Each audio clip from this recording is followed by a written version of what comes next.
ಸ್ಪಂದನ ವಾಹಿನಿಯ ಸಮಸ್ತ ವೀಕ್ಷಕ ಬಾಂಧವರಿಗೆ ನಮಸ್ಕಾರ. ಪ್ರೈಮ್ ಟೈಮ್ ಡಿಬೇಟ್ಗೆ ಸ್ವಾಗತ. ನಾನು ಕುಮಾರ್ ವಿಟ್ಟ.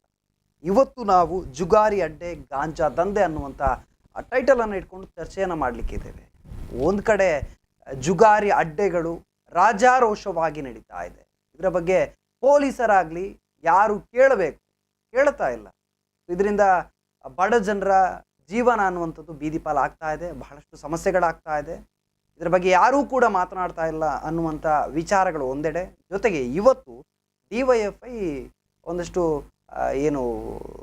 ಜುಗಾರಿ ಅಡ್ಡೆಗಳಿಗೆ ದಾಳಿಯನ್ನು ಮಾಡಿದೆ. ಜೊತೆಗೆ ಮುತ್ತಿಗೆಯನ್ನು ಹಾಕಿ ಇದರ ಬಗ್ಗೆ ಪೊಲೀಸರು ಕ್ರಮ ಕೈಗೊಳ್ತಾ ಇಲ್ಲ ಅನ್ನುವಂಥದ್ದನ್ನು ನೇರವಾಗಿ ಹೇಳಿರುವಂಥದ್ದು.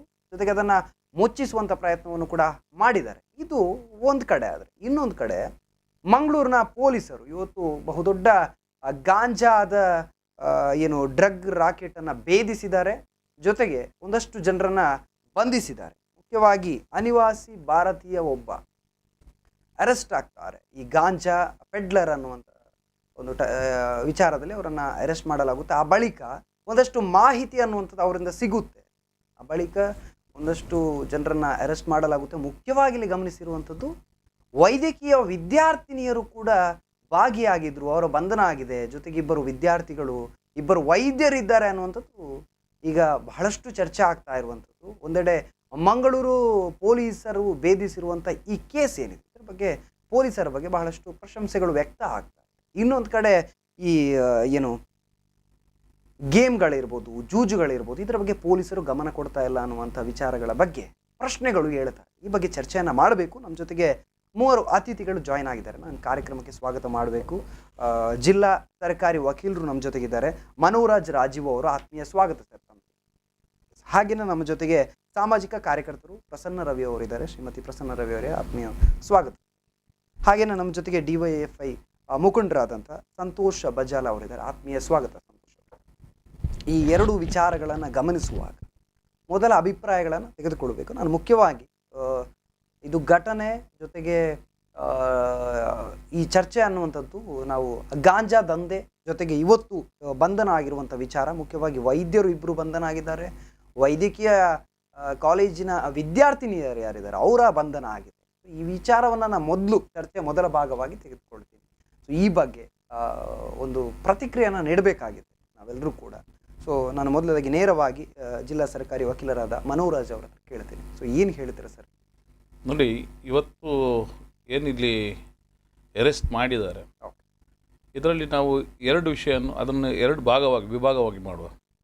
ಒಂದು ಏನಂತ ಹೇಳಿದರೆ, ಈ ಕನ್ಸ್ಯೂಮ್ ಮಾಡುವವರು ಯಾರು ಡ್ರಗ್ಸ್ ತಗೊಳ್ತಾರೆ ಒಂದದು. ಎರಡನೇದು ಡ್ರಗ್ಸ್ ಮಾರೋರು. ಇಲ್ಲಿ ಸಿಕ್ಕಿದಂಥ ಗಾಂಜಾ ಅದೆಷ್ಟು ಕ್ವಾಂಟಿಟಿ ಸಿಕ್ಕಿದೆ ನನಗೆ ನಿಖರವಾಗಿ ಗೊತ್ತಿಲ್ಲ. ಬಟ್ ಅದರಲ್ಲಿ ಕನ್ಸ್ಯೂಮ್ ಮಾಡಿದವರಿದ್ದಾರೆ ಅಂತ ಹೇಳ್ತಾರೆ. ಈಗ ಕನ್ಸ್ಯೂಮ್ ಮಾಡಿದವ್ರದ್ದು ಈಗ ಅದರ ಅಪರಾಧದಲ್ಲಿ ಸ್ಮಾಲ್, ಮೀಡಿಯಮ್, ಲಾರ್ಜ್ ಅಂದರೆ ಕಮರ್ಷಿಯಲ್ ಕ್ವಾಂಟಿಟಿ ಅಂತೇಳಿ ಬೈಫರ್ಕೇಟ್ ಮಾಡಿದ್ದಾರೆ NDPS ಆ್ಯಕ್ಟಲ್ಲಿ. ಅದಕ್ಕೆ ಅನುಗುಣವಾಗಿ ಪನಿಷ್ಮೆಂಟ್ಸ್ ಇತ್ತು. ಈ ಸ್ಮಾಲ್ ಕ್ವಾಂಟಿಟಿಯಲ್ಲಿ ಆದರೆ ಮ್ಯಾಜಿಸ್ಟ್ರೇಟರ್ ಮುಂದೆ ಟ್ರಯಬಲ್, ಇಲ್ಲದ್ರೆ ಸ್ಪೆಷಲ್ ಕೋರ್ಟಲ್ಲಿ ಬರ್ತದೆ. ಇದಕ್ಕೆ ಒಂದು ಪ್ರೊಸೀಜರ್ಸ್ ಆಸ್ಪೆಕ್ಟ್ಸ್ ಇದೆ. ಯಾವ ಥರ ರೇಡ್ ಮಾಡಬೇಕಾದ್ರೆ ಅವ್ರದ್ದು ವಿಕ್ಟಿಮ್ ಅವ್ರದ್ದೆಲ್ಲ ಹಿತ ದೃಷ್ಟಿಯಿಂದ ಎಲ್ಲ ಯಾವ ಥರ ಅವರು ಅರೆಸ್ಟ್ ಮಾಡಬೇಕು, ಇನ್ಫಾರ್ಮೇಷನ್ನು ಇವರು ಹೇಗೆ ಲಿಖಿತವಾಗಿ ಇಟ್ಟು ಮತ್ತೆ ಅದನ್ನು ರಿಜಿಸ್ಟ್ರಲ್ಲಿ ಎಂಟ್ರ್ ಮಾಡಿ ಸ್ಟೇಷನಲ್ಲಿ, ಮತ್ತು ಅವರ ಹೈಯರ್ ಆಫೀಸರ್ಸ್ಗೆ ತಿಳಿಸಿ ಮತ್ತೆ ಅದರಲ್ಲಿ ರೇಡ್ ಕಂಡಕ್ಟ್ ಮಾಡೋದು, ಮತ್ತು ಅದನ್ನು ಚಾರ್ಜ್ ಶೀಟಿಗೆ ಎನ್ಕ್ಲೋಸ್ ಮಾಡಬೇಕು ಆ ಇನ್ಫಾರ್ಮೇಷನ್ಸ್ ಎಲ್ಲ, ಮತ್ತು ರಿಮಾಂಡ್ ಕೇಳೋದಾದರೆ ಆ ರಿಮಾಂಡ್ ರಿಪೋರ್ಟಿಗೆ ಮಾಡಬೇಕು ಅಂತ ಪ್ರೊಸೀಜರ್ಸ್ ಇದೆ. ಅದಲ್ಲದ್ರೆ ಸೀಸ್ ಮಾಡೋದೆಲ್ಲ ಕ್ರಮ ಇದೆ. ಅದಕ್ಕೊಂದು ಸಿಸ್ಟಮ್ಯಾಟಿಕ್ ಆಗಿ ಮಾಡಬೇಕು. ಇಲ್ಲಾಂದರೆ ಕೇಸ್ ನಾಳೆ ಬಿಟ್ಟು ಹೋಗ್ಬೋದು. ಮತ್ತು ಇಲ್ಲದ್ರೆ ಮಿಸ್ಯೂಸ್ ಮಾಡಿದ್ದಾರೆ ಅಂತೇಳಿ ಬರ್ಬೋದು. ಆದರೆ ಇದು ಒಂದು ಎನ್ಫೋರ್ಸಿಂಗ್. ಬಟ್ ನಾವು ನೋಡಬೇಕಾದದ್ದು, ನನಗೆ ಒಂದು ಏನು ಕಾಣ್ತದೆ, ಈ NDPS ಆ್ಯಕ್ಟಲ್ಲಿ ಬಂದಿದ್ದರೂ ಕೂಡ ನೀವು ಇದೆಲ್ಲ ಈಗ ನೋಡಿ, ಅದೊಂದು ನೀವು ಚಟ ಅಂತ ತಿಳ್ಕೊಳ್ಳಿ. ಡ್ರಗ್ಸ್ ಸೇವನೆ ಒಂದು ಚಟ. ಈಗ ಚಟ ಇದ್ದವರು ಜೈಲಿಗೆ ಹಾಕಿದ ತಕ್ಷಣ ಚಟ ಬಿಟ್ಟು ಹೋಗುತ್ತಾ? ಅದು is it an end to the solution? ನೀವು ಸಿಂಪ್ಟಮ್ಸನ್ನು ಟ್ರೀಟ್ ಮಾಡ್ತೀರಿ, ರೋಗವನ್ನಲ್ಲ. If you are treating symptoms, is it for a cause? ಏನಿದೆ, ಯಾವ ಪರ್ಪಸ್ ಸರ್ವ್ ಆಗ್ತಾ? ಈಗ NDPS ಆ್ಯಕ್ಟಲ್ಲಿ ಎಷ್ಟೋ ಜನ ಜೈಲಿಗೆ ಹೋಗಿರ್ಬೋದು, ಕೆಲವೊಂದು ಕೇಸ್ ಬಿಟ್ಟು ಹೋಗಿರ್ಬೋದು. ಎಂಡ್ ಆಯಿತಾ? ಡ್ರಗ್ಸ್ ಕನ್ಸಂಪ್ಷನ್ಗೆ ಅದಕ್ಕೆ ಒಂದು ರೀಸನ್ ಇರ್ತದೆ. ಒಂದು ಫ್ಯಾಮಿಲಿ ಬ್ಯಾಕ್ಗ್ರೌಂಡ್ ಇರುತ್ತೆ, ಅವಳ್ದ ಬೇರೆ ಯಾವುದೋ ಚಟುವಟಿಕೆಯಿಂದ ಇನ್ವಾಲ್ವ್ ಆಗಿ ಅವರು ಡ್ರಗ್ಸ್ ಸೇವನೆ ಮಾಡ್ತಾ ಇರ್ಬೋದು. ನಾವು ಅದನ್ನು ರಿಹ್ಯಾಬಿಲಿಟೇಷನ್ ಥರ ಟ್ರೀಟ್ ಮಾಡಿ ಅದನ್ನು ಒಂದು ರೀತಿಯಲ್ಲಿ ಮಾಡಬೇಕೇ ವಿನಃ ಇವತ್ತು ನಾನು ನೋಡಿದ ಪ್ರಕಾರ ಏನು ಓದಿದ್ದೆ ಕೇಳಿದ ಪ್ರಕಾರ ಈ ಸ್ಟೂಡೆಂಟ್ಸ್ ಏನಿದ್ದಾರೆ ಇವು ಸೇವನೆ ಮಾಡಿರ್ಬೋದು. ಅದು ಇದು ಈ ಕೇಸಲ್ಲಿ ಗೊತ್ತಿಲ್ಲ, ಅದು ಇವತ್ತು ಮಾಡುವಾಗ ಅರೆಸ್ಟ್ ಆಗಿದ್ದ ಅಲ್ಲ 10 ದಿನ ಮುಂಚೆ, ಅದು ಬಿಕಾಸ್ ಅದು ಬ್ಲಡ್ಡಲ್ಲಿ ಬರ್ತದೆ. ಈಗ ಯೂರಿನ್ ಸ್ಯಾಂಪಲ್ಲು ಮಾಡಿರ್ಬೋದು, ಬ್ಲಡ್ ಸ್ಯಾಂಪಲ್ಲು ಮಾಡಬಹುದು. ಈಗ ಕನ್ಫರ್ಮೇಟ್ರಿ ಆದರೆ ಅದಕ್ಕೆ ಎವಿಡೆನ್ಸ್ ಬೇಕಾದರೆ ಬ್ಲಡ್ ಸ್ಯಾಂಪಲ್ಸಲ್ಲಿ ಆಗಬೇಕು ಖಚಿತವಾಗಿ. ಯೂರಿನ್ ಸ್ಯಾಂಪಲಲ್ಲಿ ಇವರಿಗೆ ಹೇಳ್ಬೋದು ಆ ಪಾಸಿಟಿವ್ ಇದ್ದಾರೆ ನೋಡಿ ಅಂತೇಳಿ, ಅದು 10 ದಿನ ಮುಂಚೆ 15 ದಿನ ಮುಂಚೆ ಸೇವನೆ ಮಾಡಿರ್ಬೋದು.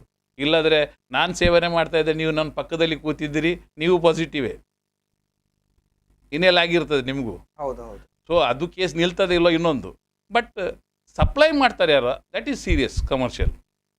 ಆ ಆ್ಯಂಗಲಲ್ಲಿ ಇದು ಬರೀ ಗಾಂಜಾ ಮಾತ್ರ ಅಲ್ಲ, ಅದರ NDPS ಆ್ಯಕ್ಟಲ್ಲಿ ಬೇರೆ ಡ್ರಗ್ಸ್ ಕೂಡ ಇದೆ which are more harmful for the entire. Because youngsters ಅಂತ ಹೇಳೋದೊಂದು ಫ್ಯೂಚರ್ ಜನ್ರೇಷನ್, ನಮ್ಮ ನೇಷನ್ ಇದು.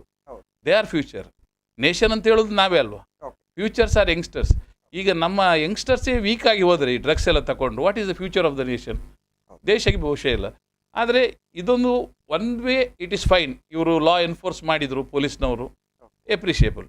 But is that a remedy? ಅದೇ ಫೈನಲ್ ಆ ಸೊಲ್ಯೂಷನ್ನು? ಅದೇ ಸಿಂಪ್ಟಮ್ಸ್ ಟ್ರೀಟ್ ಮಾಡಿ ಸಾಕಾ ಅಂತ ಹೇಳಿ ನನ್ನ ಅನಿಸಿಕೆ. ಸರ್, ಇನ್ನೊಂದು ಕೇಳಬೇಕು ನಾನು, ವೈದ್ಯಕೀಯ ವಿದ್ಯಾರ್ಥಿನಿಯರು ಅಥವಾ ವಿದ್ಯಾರ್ಥಿಗಳನ್ನುವಂಥವ್ರು ಜೊತೆಗೆ ವೈದ್ಯರು ಭಾಗಿಯಾಗಿದ್ದಾರೆ. ಸೊ ಒಂದು ಜವಾಬ್ದಾರಿ ಇದೆ ವೈದ್ಯರಿಗೆ ಅಥವಾ ವೈದ್ಯಕೀಯ ವಿದ್ಯಾರ್ಥಿಗಳಿಗೆ. ಸೊ ಅಲ್ಲೂ ಕೂಡ ಈ ಗಾಂಜಾ ಅಥವಾ ಈ ಮಾದಕ ವ್ಯಸನಗಳನ್ನುವಂಥದ್ದಿದೆ ಅಲ್ಲ. ಅದರಲ್ಲಿ ನೋಡಿ, ಅವರೇ ಅಡ್ವೈಸ್ ಮಾಡೋರು ಇರ್ಬೋದು ನಮಗೆ ಅದು ತಗೊಳ್ಬೇಡಿ ಅಂತೇಳಿ. ಅವರು ನಮ್ಮ ಮನುಷ್ಯರೇ ಅಲ್ವಾ, ಅವರಿಗೆ ಒಂದು ಸರ್ಕಮ್ಸ್ಟೆನ್ಸಸ್ ಇರ್ಬೋದು, ಒಂದು ಖುಷಿಯಿಂದ ತಗೊಂಡಿರ್ಬೋದು, ಇಲ್ಲಾದರೆ ಯಾವುದೇ ಅವ್ರದ್ದೇ ಒಂದು ರೀಸನ್ಸ್ ಇರ್ಬೋದು. ಬಟ್ ನಾವು ಆ ಬಗ್ಗೆ ಚಿಂತನೆ ಮಾಡಲಿಲ್ಲ ನೋಡಿ. ನಾವು ಎನ್ಫೋರ್ಸ್ ಮಾಡಿದೆ, ಈಗ ಅರೆಸ್ಟ್ ಮಾಡಿದ್ದಾರೆ, ಅರೆಸ್ಟ್ ಮಾಡಿ ಎಲ್ಲ ಅವ್ರಿಗೆ ಟಿ ವಿ ಅಲ್ಲೇ ಹಾಕಿ ಎಲ್ಲ ಕಡೆ ಚರ್ಚೆ ಆಯಿತು. ಈಗ ಇಡೀ ದೇಶದಾದ್ಯಂತ ಚರ್ಚೆ ಮಾಡ್ತೀರಿ. ಈಗ ಅದು ಒಳ್ಳೆತೆಗೆ ಅವರಿದ್ದು, ಇದರಿಂದ ದೇಶಕ್ಕೆ ಒಳ್ಳೇದಾಗ್ತದ, ಆ ಕುಟುಂಬಕ್ಕೆ ಒಳ್ಳೇದಾಯ್ತಾ, ಆ ಸಂಸ್ಥೆಗಳಿಗೆ ಒಳ್ಳೇದಾಯ್ತಾ, ಆ ಪ್ರೊಫೆಷನ್ ಅವ್ರಿಗೆ ಇದ್ದವ್ರಿಗೆ ಒಳ್ಳೇದಾಗ್ತದೆ, ಇದರಿಂದ ಎಲ್ಲರಿಗೂ ಡೆಂಟಾಗಿ ಏನು ಲಾಭ ಆಗ್ತದೆ? ನೀವು ಹೇಳುವಂಥದ್ದು ವ್ಯವಸ್ಥೆ, ಅಂದರೆ ಆ ಬಳಿಕ ಏನಾಗಿದೆ ಆ ವ್ಯವಸ್ಥೆಯಲ್ಲಿ ಬದಲಾಗಿದೆ. ಮತ್ತೆ ಅದರಿಂದ ಏನು ಪ್ರಯೋಜನ ಬಂತು ನಿಮಗೆ? ಅವ್ರದ್ದೆಲ್ಲ ಫೋಟೋ ಗೀಟೋ ಎಲ್ಲ ಹಾಕಿ ಎಲ್ಲ ಪಬ್ಲಿಸಿಟಿ ವೈಡ್ ಕೊಟ್ರಿ, ಅಷ್ಟು ದೊಡ್ಡ ಆಫೆನ್ಸ್ ಏನದು? ಈಗ ನಾನು ಲಾ ಎನ್ಫೋರ್ಸಿಂಗ್ ಏಜೆನ್ಸಿದು ಪಾರ್ಟ್ ಆಗಿರ್ಬೋದು, but that reality is reality, truth ಸತ್ಯನೇ ಅಲ್ವ? ಓಕೆ, ರೈಟ್, ಮಾತಾಡ್ತೀವಿ. ಸಂತೋಷ್ ಬಜಾಲ್ ಅವರೇ, ತಾವು ಹೇಳಿ, ಈ ಒಂದು ಗಾಂಜಾದ ಬಹುದೊಡ್ಡ ಜಾಲವನ್ನು ಭೇದಿಸಿದ್ದಾರೆ ಮಂಗಳೂರು ಪೊಲೀಸರು, ಜೊತೆಗೆ ಒಂದಷ್ಟು ಜನರ ಬಂಧನ ಆಗಿದೆ. ಈ ಬಗ್ಗೆ ನಿಮ್ಮ ಒಂದು ಪ್ರತಿಕ್ರಿಯೆ? ನನಗೆ ನೋಡೋ ಪ್ರಕಾರ ಇದೊಂದು, ಯಾಕೆಂದರೆ ನಮ್ಮ ಜಿಲ್ಲೆಯಲ್ಲಿ ಮತ್ತು ಮಂಗಳೂರು ನಗರ ಕಮಿಷನರೇಟ್ ವ್ಯಾಪ್ತಿಯಲ್ಲಿ ಕಾನೂನು ಸುವ್ಯವಸ್ಥೆ ಅನ್ನೋದು ಸಂಪೂರ್ಣ ಹದಗೆಟ್ಟಿದೆ. ಅದರ ತೇಪೆ ಹಾಕಲಿಕ್ಕೋಸ್ಕರ ಪೊಲೀಸರು ಈ ರೀತಿಯ ಗಾಂಜಾವನ್ನು ಒಂದೊಂದು ಹಿಡಿದು ಒಂದು ರೀತಿಯ ಮಾಧ್ಯಮದಲ್ಲಿ ದೊಡ್ಡ ಹೀರೋಯಿಸಮ್ ಕಾಣ್ತಾ ಇದೆ. ಯಾಕೆಂದರೆ ಗಾಂಜಾ ಅನ್ನೋದು ಇವತ್ತು ನಿನ್ನೆಯದಲ್ಲ, ಕಳೆದ ಹಲವಾರು ವರ್ಷಗಳಿಂದ ಇದು ಪ್ರಾರಂಭದಿಂದಲೇ ಗಾಂಜಾ ಅಫೀಮ್ ಅನ್ನೋದು ಮಂಗಳೂರಿನಲ್ಲಿ ಅಂತೂ ವಿಪರೀತವಾಗಿ ಜಾಸ್ತಿ ಆಗ್ತಾ ಇದೆ. ನಾವು ಡಿವೈಎಫ್ಐ ಅಲ್ಲ ಸರ್, ನೀವು ಹೇಳೋದಾಗಾದ್ರೆ ಗಾಂಜಾ ಈ ಕೇಸನ್ನು ಹಿಡಿದಿರೋದು ತಪ್ಪ? ಹಾಗಾದ್ರೆ ತಪ್ಪಂತ ನಾನು ಹೇಳ್ತಾ ಇಲ್ಲ. ಯಾಕೆಂದರೆ ಪೊಲೀಸರು ಕೇವಲ ಅಂದರೆ ಗಾಂಜಾದ ವಿಷಯದಲ್ಲಿ ನಾವು ಇದರ ಹಿಂದೆ ಅಭಿಯಾನವನ್ನೇ ಮಾಡಿದ್ದೀವಿ. ಅಂದರೆ ಗಾಂಜಾವನ್ನು ಒಂದು ಕೇಸಿಗೆ ಸೀಮಿತ ಆಗಿರೋದಿಲ್ಲ, ಅದು ನಿರಂತರವಾಗಿ ಪೊಲೀಸ್ ಇಲಾಖೆ ಅದರ ಬೆನ್ನು ಹಿಡಿದು ಅದನ್ನು ಪತ್ತೆ ಹಚ್ಚುವಂಥ ಕೆಲಸ ಮಾಡಬೇಕು. ಇವಾಗ ಸದ್ಯಕ್ಕೆ ಪೊಲೀಸರು ಏನು ಮಾಡ್ತಾ ಇದ್ದಾರೆ, ಎಲ್ಲಿ ಅವರಿಗೆ ಇನ್ಫಾರ್ಮೇಷನ್ ಬಂತು ಅವರನ್ನು ಹಿಡಿದು ಒಂದು ಮಾಧ್ಯಮದ ಮುಂದೆ ಜಸ್ಟ್ ಅದನ್ನೊಂದು ತೋರಿಸ್ತಾರೆ, ಬಿಟ್ಟರೆ ಅದನ್ನು ಮೂಲ ಪತ್ತೆ ಹಚ್ಚುವಂಥ ಕೆಲಸ ಮಾಡ್ತಾ ಇಲ್ಲ. ಈಗ ವೈದ್ಯರ ತಂಡ ಮತ್ತು ವಿದ್ಯಾರ್ಥಿಗಳು ಯಾರನ್ನು ಹಿಡಿದಿದ್ದಾರೆ ಅವರೆಲ್ಲ ಹೊರ ರಾಜ್ಯ ಮತ್ತು ಹೊರ ದೇಶದವರು. ಹಾಗಾಗಿ ಅವರು ಒಂದು ಶೋಕಿ ಜೀವನಕ್ಕೋಸ್ಕರ ಅಥವಾ ಮೋಜ್ ಮಸ್ತಿಗೋಸ್ಕರ ಗಾಂಜಾ ಅಫೀಮ್ನಂತಕ್ಕೆ ಹೋಗ್ತಾ ಇದ್ದಾರೆ. ಆದರೆ ನಮ್ಮ ಜಿಲ್ಲೆಯಲ್ಲಿ ತಳಮಟ್ಟದ ಸಾಮಾನ್ಯ ಬಡ ಕೂಲಿ ಕಾರ್ಮಿಕರ ಮಕ್ಕಳು ಮತ್ತು ಯುವಕರು ದಿನನಿತ್ಯ ಗಾಂಜಾ ಅಫೀಮ್ನಂತಕ್ಕೆ ಬಲಿಯಾಗ್ತಾ ಇದ್ದಾರೆ. ಇದು ಹೈಟೆಕ್ ಒಂದು ಗಾಂಜಾ ಅಫೀಮ್ ಆದರೆ ಸಣ್ಣ ಮಟ್ಟದಲ್ಲಿ ಮೆಡಿಕಲ್ಗಳಲ್ಲಿ ಮತ್ತು ಬರೆಸುವಂಥ ಟ್ಯಾಬ್ಲೆಟ್ಸ್ಗಳು ಸಿಗ್ತಾ ಇದೆ. ಅದರ ಬಗ್ಗೆ ಯಾರು ಚರ್ಚೆ ಮಾಡ್ತಾ ಇಲ್ಲ, ಪೊಲೀಸ್ ಇಲಾಖೆ ಅದರ ಬಗ್ಗೆ ತನಿಖೆನೇ ಮಾಡ್ತಾ ಇಲ್ಲ. ಹಾಗಾಗಿ ಇದನ್ನ ಹಿಡಿದದಂತನ್ನ ನಾವು ವಿರೋಧ ಮಾಡ್ತಾ ಇಲ್ಲ. ಬಟ್ ಇದರ ಮೂಲ ಯಾರು, ಇದರ ಕಿಂಗ್ ಪಿನ್ ಯಾರು, ಮತ್ತೆ ಇದನ್ನ ಮಾರಾಟದ ಜಾಲದ ಮೂಲವನ್ನು ಪತ್ತೆ ಹಚ್ಚಬೇಕು. ಒಂದು ಕರೆ ಇದೆ. ಹಲೋ ಹಲೋ ಹಲೋ, ನಮಸ್ತೆ. ತಮ್ಮ ಹೆಸರು, ಎಲ್ಲಿಂದ ಕರೆ ಮಾಡ್ತಾ ಇದ್ದೀರಾ? ಚಂದ್ರಶೇಖರ ಗುತ್ತಿಗಾರು. ಓಕೆ, ಮಾತಾಡಿ ಸರ್. ನಿಮ್ಮ ಪ್ರಶ್ನೆ ಯಾರಿಗೆ ಮತ್ತೆ ಪ್ರಶ್ನೆ ಏನು ಅಂತ? ನಮ್ಮದು ವಕೀಲರಿಗೆ. ಓಕೆ. ಈಗ ತುಂಬಾ ಅಪರಾಧಗಳಾಗ್ತಾವಲ್ಲ, ಆ ಅಪರಾಧಗಳಲ್ಲಿ ಈಗ ಕೊಲೆ, ಮತ್ತೆ ತಲ್ವಾರ್ ಬೀಸಿದ್ದು ಇತ್ಯಾದಿಗಳಲ್ಲಿ ಓಕೆ. ಬಹಳ ಸಂದರ್ಭಗಳಲ್ಲಿ ಅವರು ಗಾಂಜಾ ವ್ಯಸನಿಯಾಗಿದ್ರು ಅಂತೇಳಿ ಬರ್ತದೆ, ಪೇಪರ್ಗಳಲ್ಲಿ ಬರ್ತದೆ, ಪೊಲೀಸರು ಹೇಳಿದ್ದಾರೆ ಅಂತೇಳಿ ಬರ್ತದೆ. ಹಾಗೆ ಇರುವಾಗ ಈಗ ಗಾಂಜಾ ಪೂರ್ಣ ತಡೆಗಟ್ಟಲಿಕ್ಕೆ ಕಾನೂನಲ್ಲಿ ಅವಕಾಶ ಇಲ್ವಾ, ಇಷ್ಟೆಲ್ಲ ಸಾಮಾಜಿಕ ಪಿಡುಗು ಆಗುವಾಗ ಅಂತ ಹೇಳುವಂತದ್ದು ಪ್ರಶ್ನೆ. Okay, right. ಧನ್ಯವಾದ ಸರ್. ಕಾರ್ಯಕ್ರಮ ನೋಡ್ತಾ ಇರಿ, ನಿಮಗೆ ಉತ್ತರ ಸಿಗುತ್ತೆ. ಎಸ್ ವಕೀಲ್ರೆ. ನೋಡಿ, ಈಗ ಗಾಂಜಾದ್ದು ಒಂದು ಪ್ರಾಡಕ್ಟ್ ಬಾಂಗ್ ಅಂತಿದೆ, ಅದು ಕಾನೂನು ಪ್ರಕಾರ ಸೇವನೆ ಮಾಡಬಹುದು, ಅದಕ್ಕೆ ತೊಂದರೆ ಇಲ್ಲ. ಕುಡ್ದು ರೇಪ್ ಆಗಿದ್ದುಂಟು, ಮರ್ಡರ್ ಆಗಿದ್ದುಂಟು, ಡೆಕಾಯಿಟಿ ಆಗಿದ್ದುಂಟು, ಎಲ್ಲ ಉಂಟು. ಅದಕ್ಕೆ ರೆವಿನ್ಯೂ ಬರ್ತದೆ ಸರ್ಕಾರಕ್ಕೆ, ಅದು ತೊಂದರೆ ಇಲ್ಲ.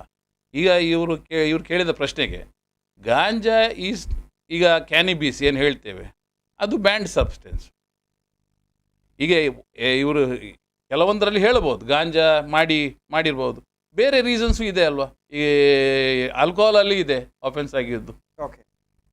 ಸೊ ಇದು ಎಲ್ಲ ಈಗ ಅಬಾಲಿಷನ್ ಆಗೋದಿಲ್ಲ, prevention. It is only prevention ಅಷ್ಟೇ. ಅಲ್ಲ, ಅವ್ರು ಕೇಳಿರುವಂಥದ್ದು ಅದನ್ನು ತಡೆಗಟ್ಟಲಿಕ್ಕೆ ಕಾನೂನಿನಲ್ಲಿ ಅವಕಾಶ ಇಲ್ವಾ? ಇದೆ ಅಲ್ವಾ, ಈಗ NDPS ಆ್ಯಕ್ಟಲ್ಲಿ ಇರೋದು ಅದೇನೆ. ಓಕೆ. ಯಾಕೆ ಆಗ್ತಾ ಇಲ್ಲ? ಅಲ್ಲ, ಅದು ಜನರೇ ಕರಪ್ಟ್ ಇದ್ರೆ, ಓಕೆ, ಮತ್ತೆ ಎಲ್ರಿಗೂ ಹಣ ಮಾಡಬೇಕು ಕ್ವಿಕ್, ಸಮಾಜವೇ ಭ್ರಷ್ಟಾಚಾರಿ ಇದ್ರೆ ಅಧಿಕಾರಿಗಳನ್ನು ದೂರಿ ಪ್ರಯೋಜನ ಉಂಟು. ಇಡೀ ಸಮಾಜವೇ ಸರಿಯಾಗಬೇಕಂತ. ಸಮಾಜ ಸರಿಯಾಗಿ ನೋಡಿ, ಅದರಲ್ಲಿ ಯಾವ ಪೊಸಿಷನಲ್ಲಿ ಯಾರ್ಯಾರು ಕೂತಿದ್ದಾರೆ ಅವರವರ ಕೆಲಸಗಳನ್ನು ಕರೆಕ್ಟಾಗಿ ಮಾಡಬೇಕು. ಭ್ರಷ್ಟರ ಕೈಯಲ್ಲಿ ಅಧಿಕಾರಗಳನ್ನು ಕೊಟ್ಟರೆ ಮತ್ತು ಯಾರು ಗೈಡ್ ಮಾಡಬೇಕು ಅವರೇ ಮಿಸ್ಲೀಡರ್ಸ್ ಆಗಿದ್ದರೆ, ಪೊಲಿಟಿಷಿಯನ್ಸ್ ಅವರು ಕರೆಕ್ಟಾಗಿ ಅವರಿಗೆ ವಿಷನ್ ಇಲ್ಲಾದರೆ. ವಕೀಲರು, ಒಂದು ಕರೆ ಇದೆ. ಹಲೋ ಹಲೋ ಹಲೋ, ನಮಸ್ತೆ. ತಮ್ಮ ಹೆಸರು, ಎಲ್ಲಿಂದ ಕರೆ ಮಾಡ್ತಾ ಇದ್ದೀರಾ? ಮುಸ್ತಫಾ. ಎಸ್ ಮುಸ್ತಫಾ ಅವರೇ, ಮಾತಾಡಿ. ಯಾರಿಗೆ ಪ್ರಶ್ನೆ ಕೇಳ್ತೀರಾ? ಏನು ಪ್ರಶ್ನೆ ಇದೆ ತಮ್ಮದು? ನಾನು ಜನರಲ್ ಆಗಿ ಒಂದು ಪ್ರಶ್ನೆ. ಅಲ್ಲಿ ಕುಳಿತಂತ ಅತಿಥಿಗಳಿಗೆ ನಮಸ್ಕಾರ. ನಮಸ್ತೆ. ಅದು ಅವರು ಈಗ ಅವರ ಹೆಸರು ಬರೋದಿಲ್ಲ, ಅವರೊಂದು ವಿಷಯ ಹೇಳಿದ್ರು, ಯಾಕೆಂದ್ರೆ ಪೊಲೀಸ್ ಅವರು ಅದನ್ನು ಅಟ್ಟಿಸಲಿಕ್ಕೆ ನೋಡುದಿಲ್ಲ ಅಂತ. ನಾನು 38 ವರ್ಷದಿಂದ, ಹಲೋ, ಹೇಳಿ ಸರ್, ಕೇಳಿಸ್ತಾ ಇದೆ. 38 ವರ್ಷದಿಂದ ನಾನು ಮಂಗಳೂರಲ್ಲಿ ದುಡಿತಾ ಇದ್ದೇನೆ. 14 ನನ್ನ ಇದರ ಪ್ರಕಾರ ಅಂದ್ರೆ ಡಿಪಾರ್ಟ್ಮೆಂಟ್ ಎಲ್ಲಿ ತನಕ ಇದು ಅಗತ್ಯ ಇಲ್ಲ. ಇದು ಅಂದ್ರೆ ಇದನ್ನು ಯಾವಾಗ್ಲೂ ಆಗ್ತಿದೆ, ಅದು ಅಂತಲ್ಲ. ಈ ದಿವಸ ನಮ್ಮ ಮಂಗಳೂರು ವಲಯದಲ್ಲಿ ಟ್ರಾಫಿಕ್ ಪೊಲೀಸ್ನವರು ಕೇಸ್ ಆಗುದಂದ್ರೆ, ಹಲೋ, ಹೇಳಿ ಸರ್, ಕೇಳಿಸ್ತಾ ಇದೆ, ಹೇಳಿ. ನಮಗೆ ಮಾತ್ರ, ಯಾರು ಟೂ ವೀಲರ್ ಅಲ್ಲಿ ಬಡವರಿಗೆ ಮಾತ್ರ ಕೇಸ್ ಆಗ, ಒಂದು ಕಾರ್ಗೆ ಆದ್ರೂ ಕೇಸ್ ಆಗ್ಲಿಲ್ಲ ಇಲ್ಲ ಅಂದ್ರೆ ಅದು ವಿಫಲ ಆಗಿದೆ. ಅದು ಅವರು ಹೇಳಿದ್ದು ಕರೆಕ್ಟ್. ಡಿಪಾರ್ಟ್ಮೆಂಟ್ ವರ್ಸ್ಟ್ ಡಿಪಾರ್ಟ್ಮೆಂಟ್ ಆಗಿದೆ ಮಂಗಳೂರಲ್ಲಿ. ಅದಕ್ಕೆ ಪರಿಹಾರ ಹತ್ರ ಇದೆ, ಎಲ್ಲ ಹಾಳಾಗ್ತಾ ಇದ್ದಾರೆ. ಅಂದ್ರೆ ಇವರಿಗೆ ಅದನ್ನು ಜಾಲ ಆಡಿ ಯಾವಾಗ್ಲೂ ಅದು ಇಲ್ಲ ಅಂತ ಮಾಡುವ, ಇವರಿಗೆ ಮಾಮೂಲು ಸಿಗ್ತದೆ. ಎಲ್ಲದರಲ್ಲಿ ಮಾಮೂಲು ಸಿಗ್ತದೆ. ಇವರು ಬಡವರಿಗೆ ಮಾತ್ರ ಪೆಟ್ಟು ಕೊಡ್ಲಿಕ್ಕೆ ಇರುವಂತ ಒಂದು ಡಿಪಾರ್ಟ್ಮೆಂಟ್. ನೀವು ಹೇಳುವಂತದ್ದು ಪಾಲಿಟಿಕ್ಸ್ ನವ್ರದ್ದು ಎಷ್ಟೆಲ್ಲ ಕಾಲ್ ಹೋಗಿರ್ಬೋದು, ದೊಡ್ಡ ದೊಡ್ಡ ಆಸ್ಪತ್ರೆ ಹೆಸರು ಹೋಗ್ತದೆ ಅಂತ ಹೇಳಿ. ಹಾಗೆ ಬಡವರಲ್ಲ. ಹೌದು ಸರ್, ಹಾಗೆ ಅವರ ಪ್ರೆಸ್ಟೇಜಿಗಾಗಿ ಇದು ಅದು ಅವರು ಹೇಳಿದ್ದು ಸತ್ಯ. ಡಿಪಾರ್ಟ್ಮೆಂಟ್ ವರ್ಸ್ಟ್ ಡಿಪಾರ್ಟ್ಮೆಂಟ್ ಆಗಿದೆ. ಇಂತ ಒಂದು ಇದು ನೋಡ್ಲಿಕ್ಕೆ ನಾಚಿಕೆ ಆಗ್ತದೆ ನನಗೆ. ನಾನು ದಿನನಿತ್ಯ ಈಗ ಬಂದದ್ದು ಬಿಸಿಲು, ನಾನು ಮಂಗಳೂರಲ್ಲೇ ಇರುವವನು. ಬೆಳಿಗ್ಗೆ ಹೋದ್ರೆ ಸಾಯಂಕಾಲ ಬರ್ತೇನೆ. ನಾಚಿಕೆ ಆಗ್ತದೆ. ಇಂಥದ್ದು ಬುದ್ಧಿವಂತರ ಜಿಲ್ಲೆ ಅಂತ ಹೇಳಲಿಕ್ಕೆ ನಾಚಿಕೆ ಆಗ್ತದೆ. ರೈಟ್, ಧನ್ಯವಾದ ಸರ್ ಕರೆ ಮಾಡಿರೋದು. ನೇರವಾಗಿ ಪ್ರತಿಕ್ರಿಯೆಯನ್ನು ತೆಗೆದುಕೊಳ್ಳಬೇಕು. ಶ್ರೀಮತಿ ಪ್ರಸನ್ನ ರವಿ ಅವರಿದ್ದಾರೆ, ಸಾಮಾಜಿಕ ಕಾರ್ಯಕರ್ತರು. ಸಮಾಜದಲ್ಲಿ ಒಂದಷ್ಟು ವಿಚಾರಗಳು ಬಂದಾಗ ಸಮಾಜದ ಜೊತೆಯಾಗಿ ನಿಂತವರು, ಅದಕ್ಕೆ ಧ್ವನಿಯಾದವರು ಪ್ರಸನ್ನ ರವಿ ಅವರೇ. ಡ್ರಗ್ಸ್ ವಿಚಾರದಲ್ಲಿ ಇದೀಗ ಪೊಲೀಸರು ಒಂದು ಸಾಧನೆಯನ್ನು ಮಾಡಿದ್ದಾರೆ ಅಂತ ಹೇಳ್ಕೊಳ್ತಾ ಇದ್ದಾರೆ. ಜೊತೆಗೆ ಅದು ಸಮಾಜದ ಮುಂದೆ ಮಾಧ್ಯಮದ ಮೂಲಕ ನಿಂತಿದೆ ಇವಾಗ. ಸೊ ಇದು ಪೊಲೀಸರ ಸಾಧನೆಯೋ ಅಥವಾ ಅದರ ತಿರುಳು ಅನ್ನುವಂಥದ್ದು, ಒಳ್ಳೆ ತಿರುಳು ಅನ್ನುವಂಥದ್ದು ಬಹಳಷ್ಟು ಗೊಂದಲದಲ್ಲೂ ಕೂಡ ಇದೆ. ಜನ ಪ್ರಶ್ನೆ ಮಾಡ್ತಾ ಇದ್ದಾರೆ ಅದರ ವಿಚಾರದಲ್ಲಿ. ತಾವು ಏನು ಹೇಳ್ತೀರಾ? ಪೊಲೀಸರ ಸಾಧನೆ ಅಂತ ನಾನು ಹೇಳೋದಿಲ್ಲ, ಯಾಕೆಂದರೆ ಪೊಲೀಸರ ಕರ್ತವ್ಯ ಅದು. ನಾನು ಇತ್ತೀಚಿನ ದಿನಗಳಲ್ಲಿ ತುಂಬ ನೋಡಿದ್ದೇನೆ, ಡ್ರಗ್ಸ್ ಸಿಗ್ತದೆ ಇವರಿಗೆ, ಇಷ್ಟಿಷ್ಟು KG ಡ್ರಗ್ಸ್. ಆ ನಂತರ ಎಲ್ಲಿ ಹೋಗುವುದಿದೆ ಅಂತ ನಮಗೆ ಗೊತ್ತಿರುವುದಿಲ್ಲ. ಗಾಂಜಾ ಸಿಗ್ತದೆ, ಅಫಿನ್ಸ್ ಎಲ್ಲ ಸಿಗ್ತದೆ. ಈಗ ಸರ್ ಹೇಳಿದಾಗೆ ಒಂದು ವರ್ಗದ ಜನರು ಈಗ ಕುಡಿಯುವುದು ಹೇಳೋದು ನಾನು, ಕೆಲವರು ಶೋಕಿಗಾಗಿ ಕುಡಿತಾರೆ, ಕೆಲವರವರ ಮನಸ್ಸಿನ ನೋವಿಗಾಗಿ ಕುಡಿತಾರೆ. ಡ್ರಗ್ಸ್ ಅಲ್ಸ ಇರ್ಬೋದು, ಕೆಲವರು ನೋವಲ್ಲಿ ಇರ್ಬೋದು, ಅದನ್ನು ಮರೀಲಿಕ್ಕೆ ಅಥವಾ ಶೋಕಿಗಾಗಿ ಇರ್ಬೋದು. ಇಲ್ಲಿ ನಾನು ಹೇಳೋದಾದರೆ ಈ ಇದು ಕಾಲೇಜ್ ವಿದ್ಯಾರ್ಥಿಗಳು ಸಾಮಾನ್ಯ ಒಂದು ಸರ್ಕಾರಿ ಶಾಲೆಯಲ್ಲಿ ಕಲಿಯೋರು ಅಲ್ಲ, ಬಡ ಶಾಲೆಯಲ್ಲಿ ಕಲಿಯೋರು ಅಲ್ಲ. ನಾನು ಒಂದು ಹೇಳೋದೊಂದು ವೈದ್ಯಕೀಯ ವೃತ್ತಿ ಅಂತ ಹೇಳಿದರೆ ನಾವು ದೇವರ ನಂತರ ವೈದ್ಯರು ಅಂತ ಹೇಳೋದು. ಇಂಥ ಈ ವೈದ್ಯರೇ, ಇಂಥ ಈ ಸ್ಟೂಡೆಂಟ್ಸೇ ಇವರು ಈ ಡ್ರಗ್ ಎಡಿಕ್ಟಿಗೆ ಬಲಿಯಾಗಿದ್ದರೆ ಇವರು ಮುಂದಿನ ದಿನಗಳಲ್ಲಿ ಯಾವ ವೈದ್ಯರಾಗ್ತಾರಂತ ಒಂದು ಪ್ರಶ್ನೆ. ಯಾವ ವೈದ್ಯರಾಗ್ತಾರೆ? ಬೇಸರ ಆಗ್ತಾ ಉಂಟು. ಇವರಿಂದ ನಾವು ಏನು ನಿರೀಕ್ಷೆ ಮಾಡ್ಬೋದು? ಇದರಲ್ಲಿ ಲೋಪ ಹೇಳುವುದಾದ್ರೆ ನಾನು ವೈದ್ಯಕೀಯ ಆಗಲಿ ಇಂಜಿನಿಯರ್ ಆಗಲಿ ನಮ್ಮಲ್ಲೀಗ ಯಾವ ಕಲಿತ ವಿದ್ಯಾರ್ಥಿಗಳು ಮೆರಿಟ್ ಪ್ರಕಾರ ಯಾರಿಗೂ ಸೀಟು ಸಿಕ್ಕುವುದಿಲ್ಲ. ಹಣ ಇದ್ದವನಿಗೆ ಸೀಟ್ ಸಿಗ್ತದೆ. ಹಣ ಇದ್ದವನಿಗೆ ಸೀಟ್ ಸಿಕ್ಕಿದ ಮೇಲೆ ಅವನಿಗೆ ಕಲಿಯುವ ಅವಶ್ಯಕತೆ ಇಲ್ಲ, ಇಂಥ ಶೋಕಿ ಮಾಡ್ತಾನೆ, ಅವನಿಗೆ ಅಲ್ಲಿ ಮಾರ್ಕ್ಸ್ ಸಿಗ್ತದೆ. ಇಲ್ಲಿ ದಕ್ಷಿಣ ಕನ್ನಡ ಜಿಲ್ಲೆಯಲ್ಲಿ ಸಹ ನಮ್ಮ ಬುದ್ಧಿವಂತರ ಜಿಲ್ಲೆ, ಇಲ್ಲಿ ನಾವು ವಿದ್ಯಾಸಂಸ್ಥೆಗಳು ಕಮರ್ಷಿಯಲ್ ಆಗಿ ಹೋಗಿವೆ. ಎಲ್ಲ ರಾಜ್ಯಗಳಿಂದ ಇಲ್ಲಿಗೆ ಬರುವುದು ವಿದ್ಯಾರ್ಥಿಗಳು, ಕಮಿಷನ್ ಏಜೆಂಟ್ಗಳು ನಡುವಿಗೆ ಸೀಟ್ ಕೊಡಿಸೋದಕ್ಕೆ. ಈ ಸಂಜೆ ಮಕ್ಕಳು ಎಲ್ಲಿ ಕೂತ್ಕೊಳ್ತಾರಂತ ಈ ವಿದ್ಯಾಸಂಸ್ಥೆಗೆ ಗೊತ್ತಿಲ್ಲ. ಅವರ ಪಿ ಜಿಯಲ್ಲಿ ಇರುವುದಿಲ್ಲ, ಬೇರೆ ರೂಮ್ ಮಾಡಿಕೊಂಡು ಫ್ಲ್ಯಾಟ್ಗಳಲ್ಲಿ ಅವರು ಇರ್ತಾರೆ. ಯಾವುದೇ ವಿದ್ಯಾಸಂಸ್ಥೆಗಳನ್ನು ಕೇಳುವವರಿಲ್ಲ. ನಾನು ಹೇಳುವುದಂದರೆ ಈ ನಮ್ಮ ಇಲಾಖೆ, ಒಂದು ಸರ್ಕಾರ ಮತ್ತು ಈ ಇಲಾಖೆಗಳು, ಪೊಲೀಸ್ ಇಲಾಖೆಗಳು ಎಷ್ಟು ದೊಡ್ಡ ಹಾಸ್ಪಿಟಲಿಗೆ ಹೋಗಿ ರಿಸರ್ಚ್ ಮಾಡ್ತಾರೆ, ಎಷ್ಟು ಸ್ಟೂಡೆಂಟ್ಸ್ ಇದ್ದಾರೆ, ಏನು ಮಾಡ್ತಾರೆ, ಏನಿಲ್ಲ. ಉದಾಹರಣೆಗೆ ದೂರ ಏನು ಬೇಡ, ನಾನೀಗ ಕೊಂಚಾಡಿಯಲ್ಲಿ ಇರೋದು. ನಮಗೆ ಇಲ್ಲಿ ಒಂದು ಎ ಜೆ ಹಾಸ್ಪಿಟಲ್ ಹತ್ತಿರ, ಆ್ಯನ್ಸಿಂದ ಒಳಗೆ ಬರೋದು, ಎಮ್ ಯು ಶೆಟ್ಟಿ ಕಾಲೇಜ್ ಹಾಸ್ಟೆಲಲ್ಲಿ. ಪ್ರತಿದಿನ ಮಕ್ಕಳು ರೋಡಲ್ಲಿ ರಾತ್ರಿವರೆಗೆ ಅಲಿತಾ ಇರ್ತಾರೆ. ಒಂದು ಟೂ ವೀಲರ ಕಾರಲ್ಲಿ ಹಿಡ್ಕೊಂಡು ಅವರು ಹೋಗುವ ಸ್ಪೀಡ್ ಆಗಲಿ, ಮಾರ್ಗದಲ್ಲಿ ನಡುಗೆ ನಿಲ್ಲುವುದಾಗಲಿ ಜನರನ್ನು ಯಾರೂ ಕೇರ್ ಮಾಡ್ತಾ ಇಲ್ಲ. ಇಲ್ಲಿ ನಮಗೆ ಕಾವೂರಾಗಲಿ ಊರುವ ಈ ಠಾಣೆಗಳಿಗೆಲ್ಲ ಬರುವವರು ಈ ಸ್ಟೇಷನ್ನಿಗೆ ಕಂಪ್ಲೇಂಟ್ ಕೆಲವರು ಹೋದರೂ ಸಹ ಕೊಟ್ಟರು ಸಹ ಇವರನ್ನು ಕೇಳುವವರಿಲ್ಲ. ಯಾಕೆಂದರೆ ದೊಡ್ಡ ದೊಡ್ಡ ವಿದ್ಯಾಸಂಸ್ಥೆಗಳಿಗೆ ಕಲೀಲಿಕ್ಕೆ ಬರುವಾಗ ನಮ್ಮ ಎಮ್ ಎಲ್ ಎಂ ಪಿಗಳು ಅಲ್ಲಿ ಇನ್ಫ್ಲುಯೆನ್ಸಲ್ಲಿ ಇರುವಾಗ ಯಾವನು ಇದಕ್ಕೆ ಹೋಗ್ತಾನೆ ಹತ್ತಿರ? ನಾವೆಂತ ರೋಡಲ್ಲಿ ಕೂತ್ಕೊಳ್ಳುವ ಗಾಂಜಾದವರನ್ನು ಅವರನ್ನು ಹಿಡ್ದೆವು, ಈ ಮಕ್ಕಳನ್ನು ಹಿಡ್ದೆವು, ಅದಲ್ಲ. ಎಲ್ಲಿಂದ ಪೆಡ್ಲರ್ಸ್ಗಳು ಬರ್ತಾರೆ. ಈಗ ನೀವು ಹೇಳಿದ UK ಇಂದ ಒಬ್ಬ ಬಂದಿದ್ದಾನೆ. ನಮಗೆ ಆಶ್ಚರ್ಯ ಆಗ್ತಾ ಉಂಟು. ನಮ್ಮ ದೇಶದವರು ಎಲ್ಲಿಯಾದರೂ ಹೋದರೆ ಕೇಸ್ ಆಗಿ ಒಳಗೆ ಒಂದು ಕೇಸ್ ಉಂಟು. ಈಗ ಸೌದಿಯಲ್ಲಿ 15 ವರ್ಷ ಸಜೆ ಆದದ್ದು, ಖಾಲಿ ಸೈಬರ್ ಕ್ರೈಮಿಗೆ ಮುಂದೊಂದು ದಿನ ಬರ್ತದೆ. ಆದರೆ ನಾವಿಲ್ಲಿ UK ಇಂದ ಬರಲಿ, ಪಾಕಿಸ್ತಾನದಿಂದ ಬರಲಿ, ಅಥವಾ ಎಲ್ಲಿ ದೇಶದಿಂದಲೇ ಬಂದರೂ ನಮ್ಮಲ್ಲಿ ಇಲ್ಲಿ ಕೇಳುವವರು ಇಲ್ಲ. ನಾನು ಅದನ್ನೇ ಹೇಳೋದು, ಸಾಮಾನ್ಯ ಜನರಿಗೆ ಒಂದು ನ್ಯಾಯ, ದೊಡ್ಡವರಿಗೆ ಒಂದು ನ್ಯಾಯ. ಇವತ್ತು ಕಮಿಷನರು ಹಿಡಿದ್ರಪ್ಪ, ನಾನು ಇಲ್ಲ ಹೇಳುವುದಿಲ್ಲ, ಆಯಿತು, ನಿಮಗೆ ಒಂದು ಸಾಧನೆಗೆ ನಾವು ಒಂದು ಗೌರವ ಕೊಡುವ. ಪ್ರತಿ ಕಡೆಯಲ್ಲಿ ಹೋಗಿ ಈಗ ಹಿಡಿಬೇಕಲ್ಲ. ನಾನೀಗ ಶಾಲಾ ಕಾಲೇಜುಗಳಲ್ಲಿ ಎಷ್ಟು ಅವೇರ್ನೆಸ್ ಆಗ್ತಾ ಉಂಟು, ಹೈಸ್ಕೂಲಲ್ಲಿ ಶುರು ಆಗ್ತಾ ಉಂಟು. ಈಗ ಡ್ರಗ್ಸ್ ಇಲ್ಲಿ ಅಲ್ಲ, ಮೊದಲಿಂದ ನಾನೊಂದು ಡ್ರಗ್ಸ್ ಕೇಸ್ ತಗೊಂಡು ಈಗ ಅಲ್ಲ ಹುಡುಗಿಯರದು 10-15 ವರ್ಷ ಕಳೀತು, ಏನೂ ಆಗಲಿಲ್ಲ. ಮನೆಯವರಿಗೆ ಮಾತ್ರ ಆದದ್ದು, ಪೇರೆಂಟ್ಸಿಗೆ ಕಷ್ಟ ಅಂದರೆ ಸಮಾಜಕ್ಕೆ ಅಲ್ಲಾದರೆ ಯಾರಿಗೂ ಇದರಿಂದ ಏನೂ ಇಲ್ಲ. ನಾವೀಗ ಎಲ್ಲದರಲ್ಲಿ ಸಹ ಕುಡಿದ್ರಲ್ಲಿ ಸಹ ಮರ್ಡರ್ ಆಗ್ತದೆ, ರೇಪ್ ಆಗ್ತದೆ. ನಾವು ಹೇಳ್ತೇವೆ ಅದರಲ್ಲಿ injurious to health, smoking is injurious to health. ಆದರೆ ಜನರದು ನೋಡುವುದಿಲ್ಲ. ಕ್ಯಾನ್ಸರ್ ಬರ್ತದೆ ಅಂತ ಗೊತ್ತುಂಟು, ಸಾಯ್ತೇವೆ ಅಂತ ಗೊತ್ತುಂಟು, ತಗೊಳ್ತಾರೆ. ಹಾಗೆ ಈ ಗಾಂಜಾ ಸಹ ಲೀಗಲ್ ಆದರೆ ನಾವು ಎಲ್ಲರೂ ಹೋಗಿ ಗಾಂಜಾ ತಗೊಳ್ತೇವೆ, ಸರ್ಕಾರ ಲೀಗಲ್ ಮಾಡಿದ್ದಾರೆ ಅಂತ. ಲೀಗಲ್ ಮಾಡೋದಿದ್ರೆ ಅದು ದೊಡ್ಡ ಆಫೆನ್ಸ್. ಎಲ್ಲದಿಂದ ಹಾನಿ ಉಂಟು. ಆದರೆ ನಾವು ನೋಡುವ ರೀತಿ ಯಾವುದನ್ನು ಒಂದು ಮೆಡಿಸನ್ನು ನಾವು ಮೆಡಿಕಲಲ್ಲಿ ಡ್ರಗ್ ಅಂತ ಹೇಳ್ತೇವೆ, ಮೆಡಿಸಿನಿಗೆ ಒಂದು ಮದ್ದು ಅಂತ ಲೆಕ್ಕಕ್ಕಿಂತ ಜಾಸ್ತಿ ಕುಡಿದ್ರೆ ಅದು ನಮಗೆ ಸಾಧ್ಯ ಇಲ್ಲ ದೇಹಕ್ಕೆ. ಹಾಗಾಗಿ ಯಾವುದೋ ಒಂದು ಲಿಮಿಟಲ್ಲಿ ಇರಬೇಕು. ಇವರು ಶೋಕಿಗಾಗಿ ಇವರದು ನಾನು ಹೇಳಿದಂದರೆ ವೈದ್ಯಕೀಯ ಸ್ಟೂಡೆಂಟ್ಸ್ ಹೇಳುವಾಗ ಇದು ಯಾವುದು ಕಷ್ಟದಿಂದ ಬರುವವರು ಅಲ್ಲ, ಇದು ಶೋಕಿಗಾಗಿ ಮಾಡುವವರು. ನಾನು ಹೇಳೋದು ಹೈಸ್ಕೂಲಿಂದ ಕಾಲೇಜಿಂದ ಪ್ರತಿ ಕಾಲೇಜುಗಳಲ್ಲಿ ಅವೇರ್ನೆಸ್ ಮಾಡಿ, ಪ್ರತಿ ಒಂದು ಸ್ಟೂಡೆಂಟನ್ನು ನೀವು PUC ಆದ ನಂತರ ಒಂದು ಎಲ್ಲ ಶಾಲೆಗಳಲ್ಲಿ ಮೆಡಿಕಲ್ ಚೆಕಪ್ ಮಾಡಿ. ಅಪ್ಪ ಗೊತ್ತಾಗ್ತದಲ್ಲ, ನಮಗೂ ಪೇರೆಂಟ್ಸಿಗೆ ಒಂದು ಸೇಫ್. ನನ್ನ ಮಗ ಡ್ರಗ್ಸ್ ತಗೊಳ್ತಾ ಇದ್ದಾನಂತ 1 ವರ್ಷಕ್ಕೊಮ್ಮೆ ಆದರೆ ನೀವು ಮೆಡಿಕಲ್ ಚೆಕಪ್ ಮಾಡಿ ಅಲ್ಲ ಶಾಲೆಯಿಂದ. ಬಾಕಿ ಎಲ್ಲ ನಿಮ್ಮದು ವ್ಯಾಕ್ಸಿನ್ ಹೇಳುವಾಗ ನಾವು ತಗೊಳ್ಬೇಕು, ನೀವು ಹೇಳಿದ್ದು ಎಲ್ಲ ಸರ್ಕಾರ ಹೇಳಿದ್ದು ತಗೊಳ್ಬೇಕು. ನಾನೀಗ ಸರ್ಕಾರಕ್ಕೆ ಮನವಿ ಮಾಡೋದು, ಪ್ರತಿ ವರ್ಷ ಒಂದು ಮಕ್ಕಳಿಗೆ ಟೆಸ್ಟ್ ಮಾಡಿಸಿ, ಆಗ ಗೊತ್ತಾಗ್ತದೆ ಎಷ್ಟು ಮಕ್ಕಳು ಡ್ರಗ್ ಎಡಿಕ್ಟ್ ಆಗಿದ್ದಾರಂತ. ಓಕೆ. ಸೊ ಪ್ರಸನ್ನ ರವಿ ಅವರಲ್ಲಿ ನನ್ನ ಪ್ರಶ್ನೆ, ಇದಕ್ಕೆ ಯಾರನ್ನ ಹೊಣೆ ಅಂತ ಹೇಳ್ತೀರಾ ತಾವು ಅಂತ ಈ ಒಂದು ವಿಚಾರ? ಒಂದು ನಮ್ಮನ್ನು ನಾವೇ ಹೊಣೆ, ಸಮಾಜ ಅವರು ಹೇಳಿದಾಗೆ ಖಂಡಿತ. ಹಾಗೆ ಸಮಾಜ ಹೇಳಿ ಈಗ ಎಲ್ಲರೂ ಮಕ್ಕಳು ಅವರ ತಂದೆ ತಾಯಿಯವರು ಹೇಳಿದಾಗೆ ಕೇಳುವ ಸ್ಥಿತಿಯಲ್ಲಿ ಇಲ್ಲ. ಯಾಕೆಂದರೆ ಒಂದು ಮಗುವನ್ನೇ ಮನೆಯಲ್ಲಿ ಈಗ ಬೆಳೆಸಲಿಕ್ಕೆ ಕಷ್ಟ ಆಗಿದೆ. ಆ ಮಗು ಒಂದು ಒಳ್ಳೆ ರೀತಿಯಲ್ಲಿ ಶಿಕ್ಷಣ ಬುದ್ಧಿ ಕೊಟ್ಟು ಒಂದು ಮನೆಯನ್ನು ಸಾಕ್ತಾನೆ ಹೇಳುವಾಗಲೇ ಅದೇ ಒಂದು ಪುಣ್ಯದ ಕೆಲಸ ಈಗಿನ ಸಮಾಜದಲ್ಲಿ. ಅಲ್ಲಿ ಈಗ ಸ್ಕೂಲ್ ಹೇಳುವಾಗ ಟೀಚರ್ಸ್ನವರಿಗೆ ನಮಗೆ ಮನೆಯಲ್ಲಿ ಒಂದು 2 ಮಕ್ಕಳನ್ನೇ ನಮಗೆ ನೋಡ್ಲಿಕ್ಕೆ ಆಗುದಿಲ್ಲ ಹೇಳುವಾಗ ಆ ಕಾಲೇಜಲ್ಲಿ ಟೀಚರ್ಸ್ಗೆ ಅಥವಾ ಮಕ್ಕಳನ್ನು 50-60 ಮಕ್ಕಳನ್ನು ನೋಡುವ ಪರಿಸ್ಥಿತಿಯಲ್ಲಿ ಇರುವುದಿಲ್ಲ. ಹಾಗಾಗಿ ನಾನು ಹೇಳುದು ಕಾನೂನು ಸ್ಟ್ರಾಂಗ್ ಆಗಬೇಕು, ಸರ್ಕಾರ ಸ್ಟ್ರಾಂಗ್ ಆಗಬೇಕು. ಸರ್ ಹೇಳಿದಾಗ ಈಗ ಎಲ್ಲಾ ವಿಷಯದಲ್ಲಿ ನಾನು ಹೇಳುದಿಲ್ಲ, ಈಗ ಅವರಿಗೆ ಅವೇರ್ನೆಸ್ ಕೊಡ್ಬೋದು. ಸರ್ಕಾರ ಸ್ಟ್ರಾಂಗ್ ಇದೆ, ಡಬಲ್ ಇಂಜಿನ್ ಸರ್ಕಾರ ಇದೆ ಅಂತ ಸರ್ಕಾರ ಹೇಳ್ಕೊಳ್ತಾ ಇದೆ. ನಮ್ದು ಸಮರ್ಥ ಸರ್ಕಾರ ಸ್ಟ್ರಾಂಗ್ ಇದೆ. ಡಬಲ್ ಇಂಜಿನ್, ಟ್ರಿಬಲ್ ಇಂಜಿನ್ ಅದು ಬದಿಗಿಡಿ. ಏನು ನನ್ಗೆಂತದು, ನಮ್ಮಲ್ಲಿ ಇಲ್ಲಿ ಒಂದು ಅಭಿವೃದ್ಧಿ ಮತ್ತೆ ಇಂಥ ಎಲ್ಲ ಸಾಮಾಜಿಕ ಪಿಡುಗಳು ಹೋಗ್ಬೇಕು. ನಾವು ಅದರ ವಿಷಯದ ಇಲ್ಲ. ನಾನು ಹೇಳ್ತೇನೆ, ನಾವು ಕಾಲೇಜಿಗೆ ಹೋಗುವ, ನಾನು ಮೊನ್ನೆ ಸಹ ಹೇಳಿದೆ, ಅಲ್ಲಿ ಕಾಲೇಜಿಗೆ ಹೋಗುವಾಗ ನಮಗೆ ವೋಟಿಂಗ್ ರೇಟ್ 21 ಇತ್ತು.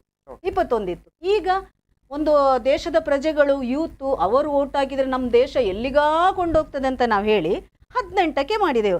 ಅಲ್ಲಿ ಏನಾಯಿತು, ರಾಜಕಾರಣಿಗಳಿಗೆ ಸುಲಭ ಆಯಿತು 18 ಹೇಳುವಾಗ. ಎಲ್ಲ ವಿದ್ಯಾರ್ಥಿಗಳನ್ನು ರಾಜಕೀಯಕ್ಕೆ ಬಳಕೆ ಮಾಡ್ತಾ ಇದ್ರು. ಮೊದಲು ಶಾಲಾ ಕಾಲೇಜ್ ಕ್ಯಾಂಪಸ್ಸಿಗೆ ಯಾರೂ ಹೋಗ್ತಾ ಇರಲಿಲ್ಲ 21ರವರೆಗೆ, ಯಾಕೆಂದರೆ ಅಲ್ಲಿ ಚುನಾವಣೆ ಇಲ್ಲ, ಡಿಗ್ರಿವರೆಗೆ ಯಾರೂ ಬರುವುದಿಲ್ಲ. ಈಗ ನಿಮ್ಮ PUC ಆದ ಕೂಡಲೇ ಪ್ರತಿಯೊಬ್ಬರು ಜನಪ್ರತಿನಿಧಿಗಳು ಹೋದರು ಕಾಲೇಜಿಗೆ. ಒಬ್ಬರು BJP ಅವರು ಹೋಗಿ ABPಗೆ ಸೇರಿಸಿದ್ರು, ಕಾಂಗ್ರೆಸ್ನವರು ಹೋಗಿ NSU ಸೇರಿಸಿದ್ರು, ಒಂದೊಂದು ತಂಡ ಸೇರಿಸಿ ಅಲ್ಲಿ ಅವರನ್ನೊಂದು ರಾಜಕೀಯ ಪ್ರವೇಶ ಮಾಡಿ ರಾಜಕಾರಣಿಗಳು ಆಗಿ ಮಾಡಿದರು. ಇವರು ಎಲ್ಲಿ ಮತ್ತೆ ಮನೆಯವರು ಕೇಳ್ತಾರೆ, ಮಕ್ಕಳನ್ನು ಕೇಳಿ, ಇವರು ದೊಡ್ಡ ರಾಜಕೀಯ ವ್ಯಕ್ತಿಗಳು. ಪಿಕ್ಚರ್ ಸ್ಟೈಲ್ ಆಗಿ ಅವರನ್ನೆಲ್ಲ ಬಳಕೆಗೆ ಯೂಸ್ ಮಾಡೋದು. ಆ ಮಕ್ಕಳನ್ನು ಇಂಥ ಸಾಮಾಜಿಕ ಪಿಡುಗುಗಳ ಬಗ್ಗೆ ಅವೇರ್ನೆಸ್ ಮಾಡಲಿಕ್ಕೆ ನೀವು ಬಳಕೆ ಮಾಡ್ತೀರಾ, ಒಪ್ತೇನೆ, ನಿಮ್ಮ ಯೂನಿಯನ್. ನೀವು ಹಾಗೆಲ್ಲ ಯಾವನೋ ಬರುವಾಗ ಶಾಲ್ ಹಾಕಿ ನಿಲ್ಲಿಸೋದು, ಯಾವನೋ ಬರುವಾಗ ನೀವು ವೆಲ್ಕಮ್ ಮಾಡಲಿ, ಇದಲ್ಲ. ಆ ಮಕ್ಕಳಿಗೆ ಇದರ ಬಗ್ಗೆ ನಿಮ್ಮ ಕಾಲೇಜಲ್ಲಿ ಇಂಥ ಏನಾದರೂ ಸಾಮಾಜಿಕ ಪಿಡುಗು ತೊಂದರೆ ಆಗುವಾಗ ಇದರ ಬಗ್ಗೆ ನೀವು ಹೋರಾಟ ಮಾಡಿ. ಯಾವುದೋ ಒಂದು ವಿದ್ಯಾರ್ಥಿಗೆ ಅನ್ಯಾಯ ಮಾಡುವಾಗ ಯಾವ ಸ್ಟೂಡೆಂಟ್ಸ್ ಅಲ್ಲಿ ಕಾಣುವುದಿಲ್ಲ, ಅಲ್ಲಿ ರಾಜಕೀಯ ಒತ್ತಡ, ನೀವು ಇದಕ್ಕೆ ಹೋಗಬಾರ್ದು ಅಂತ. ಇದಲ್ಲ, ಮಕ್ಕಳು ಯಾವ ಸ್ಟೂಡೆಂಟ್ ನಿಮ್ಮ ವಿದ್ಯಾರ್ಥಿ ಜೀವನದಲ್ಲಿ ಏನೆಲ್ಲ ತೊಂದರೆ ಮಕ್ಕಳಿಗೆ ಇರ್ತದೆ, ಆ ಅವೇರ್ನೆಸ್ ಮಾಡಿಕೊಂಡ್ರೆ ಯಾರ್ದು ಅವಶ್ಯಕತೆ ನಮಗೆ ಇಲ್ಲ. ಒಂದು ಕಾನೂನು, ನಾನು ಎಲ್ಲವನ್ನು ಇವರು ಈಗ ಅವೇರ್ನೆಸ್ ಅಲ್ಲಿ ಆಗ್ತದೆ ಅಂತ ಹೇಳಿದ್ರೆ ಆಗುದಿಲ್ಲ. ಒಬ್ಬ ತಪ್ಪು ಮಾಡಿದ ಹೇಳಿಗೆ ಮರ್ಡರ್ ಮಾಡಿ ಡ್ರಗ್, ಕೆಲವು ಇದ್ದಾರೆ ಕಾಂಜಿ ಪಿಂಜಿಗಳು, ಡ್ರಗ್ ತಿಂದು ಹೊಡಿದು ಬಡಿದು, ಅವನು ಕೊಂದ್ರೆ ಸಹ ಅವನು ಏನೇ ಹೀಗೆ ಮಾಡಿದ, ಅವನನ್ನು ನಾವು ಕೌನ್ಸಿಲಿಂಗ್ ಮಾಡಲಿಕ್ಕೆ ಸಾಧ್ಯ ಇಲ್ಲ, ಪನಿಷ್ಮೆಂಟ್ ಕೊಡಲೇಬೇಕಾಗ್ತದೆ. ಎಲ್ಲರೂ ಮತ್ತೆ ಈಗ ಬಾಲ ಅಪರಾಧಿ ಅಂತ ಹೇಳ್ತೇವೆ ನಾವು. ಪ್ರತಿಯೊಬ್ಬನು ರೇಪ್ ಮಾಡಿದ್ರು ಸಹ ಅವನು ಬಾಲ ಅಪರಾಧಿ. ಶಿಕ್ಷೆ ಇಲ್ಲ ಹೇಳಿದರೆ ಎಲ್ಲ ಮತ್ತು ಮಕ್ಕಳ ಹತ್ರವೇ ಮಾಡಿಸುವರು. ಆದರೆ ಅವೇರ್ನೆಸ್ ಕೊಡುವಲ್ಲಿ ಶಾಲೆಯಲ್ಲೇ ಶುರು ಆಗಬೇಕು. ಇದರಲ್ಲಿ ಸರ್ಕಾರ, ಕಾನೂನು ಮತ್ತು ಸಮಾಜ 3 ಒಟ್ಟಿಗೆ ಸೇರಿದರೆ ಮಾತ್ರ ಖಂಡಿತ ಸರಿ ಆಗ್ತದೆ. ಇದು ಡ್ರಗ್ಸ್ ಸಂಬಂಧಪಟ್ಟಂತೆ ಏನು ಮಂಗಳೂರು ಪೊಲೀಸರು ಇವತ್ತು ಜಾಲವನ್ನು ಭೇದಿಸಿದ್ದಾರೆ ಆ ವಿಚಾರದಲ್ಲಿ. ಇನ್ನೊಂದು ಜುಗಾರಿಯ ಅಡ್ಡೆಗಳು, ಜೂಜು ಕೇಂದ್ರಗಳು. ಇವತ್ತು DYF ಅವರು ಅಲ್ಲಿ ಬಂದು ಪ್ರತಿಭಟಿಸಿದ್ದಾರೆ, ಅಲ್ಲಿ ಬಂದು ಮುತ್ತಿಗೆಯನ್ನು ಹಾಕಿದರು, ಮುಚ್ಚಿಸುವಂಥ ಪ್ರಯತ್ನವನ್ನು ಮಾಡಿದವರು ಇಲ್ಲಿದ್ದಾರೆ. ಅಲ್ಲಿ ಮಾತನಾಡಿದವರು ಕೂಡ ತಾವೇ. ಹೇಳಿ ಸರ್, ನಿಮಗೆ ಎಲ್ಲಿಂದ ಬಂತು ಇನ್ಫಾರ್ಮೇಷನ್, ಜೊತೆಗೆ ನೀವು ಏನು ಅಲ್ಲಿ ಮಾಡಿದ್ರಿ?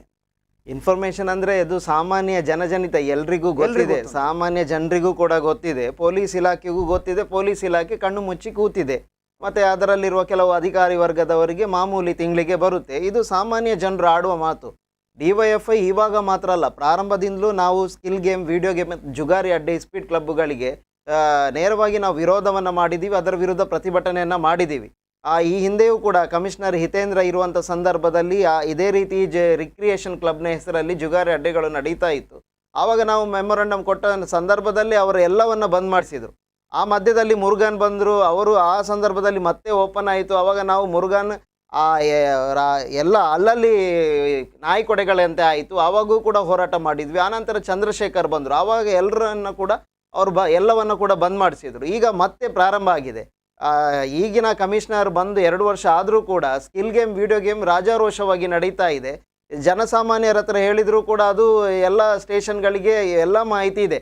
ಆದರೆ ಇವತ್ತೇನಾಗಿದೆ ಅಂದರೆ ಜನರು ಇದಕ್ಕೆ ಬಲಿ ಬೀಳ್ತಾ ಇದ್ದಾರೆ. ಸಾಮಾನ್ಯ ದುಡಿದು ತಿನ್ನುವ ಜನರು, ಬೀದಿ ಬದಿ ವ್ಯಾಪಾರಸ್ಥರು, ಕೂಲಿ ಕಾರ್ಮಿಕರು, ವಿದ್ಯಾರ್ಥಿಗಳು, ಈ ರೀತಿ ಅವರು ತಮ್ಮ ಇವತ್ತಿನ ಈಗಿನ ಪರಿಸ್ಥಿತಿ ಏನಾಗಿದೆ ಅಂದರೆ ದುಡಿದು ಉದ್ಯೋಗ ಇಲ್ಲ ಒಂದು ಕಡೆ, ಮತ್ತೊಂದು ಕಡೆ ಸಿಗುವಂಥ ಆದಾಯ ಕಡಿಮೆ. ಮನೆಯಲ್ಲಿರುವಂಥ ಸಮಸ್ಯೆಗಳನ್ನು ಬಗೆಹರಿಸಲಿಕ್ಕೆ ಜೂಜಿಗೆ ಹೋಗಿ ಡಬಲ್ ಮಾಡುವಂಥ ಒಂದು ಆಶೆ ಆಮಿಷದ ಒಡ್ಡಿ ಅದಕ್ಕೆ ಹೋಗ್ತಾರೆ. ಆದರೆ ಅಲ್ಲಿ ಹೋಗಿ ಎಲ್ಲವನ್ನ ಕಳ್ಕೊತಾರೆ. ಕೊನೆಗೇನು ಹೋದ ಸಂದರ್ಭದಲ್ಲಿ ತಮ್ಮಲ್ಲಿದ್ದ ಅಮೂಲ್ಯ ವಸ್ತುಗಳನ್ನು ಕೂಡ ಅಲ್ಲೇ ಬಿಟ್ಟು ಬರುವಂಥ ಸ್ಥಿತಿ ನಿರ್ಮಾಣ ಆಗಿದೆ. ಮತ್ತೊಂದು ಅಲ್ಲಿ ದೊಡ್ಡ ರೀತಿಯಲ್ಲಿ ರೌಡಿಸಮ್ ಕೂಡ ನಡೀತಾ ಇದೆ. ಯಾಕೆಂದರೆ ಬಂದವರನ್ನು ಹೆದರಿಸುವಂಥದ್ದು ಮತ್ತು ಬೆದರಿಸುವಂಥದ್ದು, ಯಾರು ಬಂದರೂ ಅದನ್ನು ಕೇರ್ ಮಾಡದಂಥ ಸ್ಥಿತಿ ನಿರ್ಮಾಣ ಆಗಿದೆ. ಹಾಗಾಗಿ DYFI ಈ ಸ್ಕಿಲ್ ಗೇಮ್, ಈ ಸ್ಪೀಡ್ ಕ್ಲಬ್ ಮತ್ತು ವಿಡಿಯೋ ಗೇಮ್ ಏನಿದೆ ಇದನ್ನು ಶಾಶ್ವತವಾಗಿ ಮುಚ್ಚಬೇಕು ಅಂತ ನಾವು ಮೆಮೊರಂಡಮನ್ನು ಕಮಿಷನರ್ ಅವರಿಗೂ ಕೂಡ ಕೊಟ್ಟಿದ್ದೀವಿ. ಈ ಸಾರ್ವಜನಿಕರು ಕೂಡ ಒತ್ತಾಯ ಮಾಡ್ತಾ ಇದ್ದಾರೆ. ಸಾರ್ವಜನಿಕರು ಕೂಡ ಬೇರೆ ಬೇರೆ ಸಾಮಾಜಿಕ ಜಾಲತಾಣದಲ್ಲಿ ಮತ್ತು ಅವರ ವಲಯದಲ್ಲೂ ಕೂಡ ವಿರೋಧ ವ್ಯಕ್ತ ಮಾಡ್ತಾರೆ. ಹಾಗಾಗಿ ನಾವು ಇದನ್ನು ಒಂದು ಮುನ್ನೆಚ್ಚರಿಕೆಯ ಕ್ರಮವಾಗಿ ಮತ್ತು ಒಂದು ಸಾಂಕೇತಿಕವಾಗಿ ಇವತ್ತು ಮಂಗಳೂರು ನಗರದಲ್ಲಿ ಹೃದಯ ಭಾಗದಲ್ಲಿ ಕಾರ್ಯಾಚರಿಸಿದ್ದ ಹಲವಾರು ಸ್ಕಿಲ್ ಗೇಮ್ಗಳಿಗೆ, ವಿಡಿಯೋ ಗೇಮ್ ಸೆಂಟರ್ಗಳಿಗೆ ನಾವೇ ನೇರವಾಗಿ ತೆರಳಿ ಅದರ ಪೊಲೀಸರನ್ನು ಕೂಡ ಕರೆಸಿ ಅದನ್ನು ಬಂದ್ ಮಾಡಿಸುವಂಥ ಒಂದು ಪ್ರತಿಭಟನೆಯನ್ನು ಮಾಡಿದ್ದೀವಿ. ಮುತ್ತಿಗೆಯನ್ನು ಹಾಕಿ ಪ್ರತಿಭಟನೆ ಮಾಡಿದ್ದೀವಿ. ಇದು ಸಾಂಕೇತಿಕ. ಆದರೆ ಪೊಲೀಸ್ ಇಲಾಖೆ ಕೂಡಲೇ ಈಗ ಇದು ಕೇವಲ ಮಂಗಳೂರಿನ ಹೃದಯ ಭಾಗದಲ್ಲಿ ಅಲ್ಲ, ಬಹುತೇಕ ಇಡೀ ಜಿಲ್ಲೆಯಲ್ಲಿದೆ. ನಗರದ ಕಮಿಷನರೇಟ್ ವ್ಯಾಪ್ತಿಯಲ್ಲಿ ಎಲ್ಲ ಸ್ಟೇಷನ್ ಲಿಮಿಟ್ಸಲ್ಲೂ ಕೂಡ ಇದೆ ಮತ್ತು ಜಿಲ್ಲೆಯಲ್ಲೂ ಕೂಡ ಬೇರೆ ಬೇರೆ ಪೊಲೀಸ್ನವರ ಹತ್ರನೂ ಇದೆ. ಪೊಲೀಸರಿಗೂ ಗೊತ್ತಿದೆ ಎಲ್ಲಿದೆ, ಎಲ್ಲಿ ನಡೀತಾ ಇದೆ, ಯಾರು ಅದರ ಮಾಲಕರು, ಎಲ್ಲವೂ ಇವರಿಗೂ ಗೊತ್ತಿದೆ. ಹಾಗಾಗಿ ಪೊಲೀಸ್ ಇಲಾಖೆ ಕೂಡಲೇ ಇದನ್ನು ಕ್ರಮ ಕೈಗೊಂಡು ಕೂಡಲೇ ಶಾಶ್ವತವಾಗಿ ಮುಚ್ಚುವಂಥ ಕ್ರಮ ಕೈಗೊಳ್ಳಬೇಕು ಅಂತ ನಾವು DYFI ಒತ್ತಾಯ ಮಾಡ್ತೀವಿ. ಓಕೆ, ಇವತ್ತು ನಿಮ್ಮ ಮುತ್ತಿಗೆಗೆ, ನಿಮ್ಮ ಪ್ರತಿಭಟನೆಗೆ ಪ್ರತಿಫಲ ಏನು ಸಿಕ್ಕಿತು ಅಂತ? ಪ್ರತಿಫಲ ಅಂದರೆ ನಾವೀಗ ಪ್ರತಿಫಲ ಆಗೋದು ಯಾರು ನಿಜವಾಗಿ ಅಂದರೆ ಸರ್ಕಾರ ಇದರ ಮುಖ್ಯವಾಗಿ ಗಮನವನ್ನು ನೋಡಬೇಕು. ಯಾಕೆ ಅಂದರೆ ಈಗ ಇಲ್ಲಿರುವಂಥ ಜನಪ್ರತಿನಿಧಿ ಸ್ಪಂದನೆ ನೀಡ್ತಾನೆ, ಪೊಲೀಸ್ ಇಲಾಖೆ ಸ್ಪಂದನ ಮಾಡಿದ್ದಾರೆ. ನಾವು ಪ್ರತಿಭಟಿಸುವ ಸಂದರ್ಭದಲ್ಲೇ ಎಲ್ಲ ಏನು ಈಗ ಇರುವಂಥ ನಾವು ತೆರಳಿದಂಥ ಸ್ಕಿಲ್ ಗೇಮ್, ಮಸಾಜ್ ಪಾರ್ಲರ್ ಮತ್ತು ಇದು ವಿಡಿಯೋ ಗೇಮ್ ಏನಿದೆ ಅದಕ್ಕೆ ಬಾಗಿಲನ್ನು ಶಟರನ್ನು ಹಾಕಿದ್ದಾರೆ. ಬಹುತೇಕ ಮಂಗಳೂರು ನಗರದ ಇವತ್ತಿನ ದಿನ ಬಂದ್ ಆಗಿದೆ. ಬಹುಶಃ ಅದನ್ನು ನಾವು ಶಾಶ್ವತವಾಗಿ ಬಂದ್ ಮಾಡಬೇಕು ಅಂತ ಒತ್ತಾಯ ಮಾಡಿದ್ದೀವಿ. ಮತ್ತೆ ನಾಳೆ ಅದು ಏನು ಓಪನ್ ಆಗಬಾರ್ದು ಅಂತ ನಾವು ಈಗಾಗಲೇ ಈ ಒಂದು ಸಾಂಕೇತಿಕ ಪ್ರತಿಭಟನೆ ಮೂಲಕ ಪೊಲೀಸ್ ಇಲಾಖೆಗೆ ಎಚ್ಚರಿಕೆಯನ್ನು ಕೊಟ್ಟಿದ್ದೀವಿ. ಎಸ್ ಸಂತೋಷ್ ಅವರೇ, ನಿಮ್ಮ ಪ್ರತಿಭಟನೆ ಇರ್ಬೋದು, ಮುತ್ತಿಗೆ ಇರ್ಬೋದು, ಅದ್ರ ಬಗ್ಗೆ ಜೊತೆಗೆ ಮುಂದಿನ ನಿಮ್ಮ ಏನು ಪ್ರತಿಭಟನೆಯ ಆಲೋಚನೆಗಳಿರ್ಬೋದು ಎಲ್ಲದರ ಬಗ್ಗೆ ಮಾತನಾಡ್ತೀವಿ. ಜೊತೆಗೆ ಈ ಬಗ್ಗೆಯೂ ಕೂಡ ಚರ್ಚೆ ಮುಂದುವರಿಯುತ್ತದೆ ವಿರಾಮದ ಬಗ್ಗೆ.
ವಿರಾಮದ ಬಳಿಕ ಮತ್ತೆ ಪ್ರೈಮ್ ಟೈಮ್ ಡಿಬೇಟ್ಗೆ ಸ್ವಾಗತ. ನಾವು ಚರ್ಚೆಯನ್ನು ಮಾಡ್ತಾ ಇದ್ವಿ.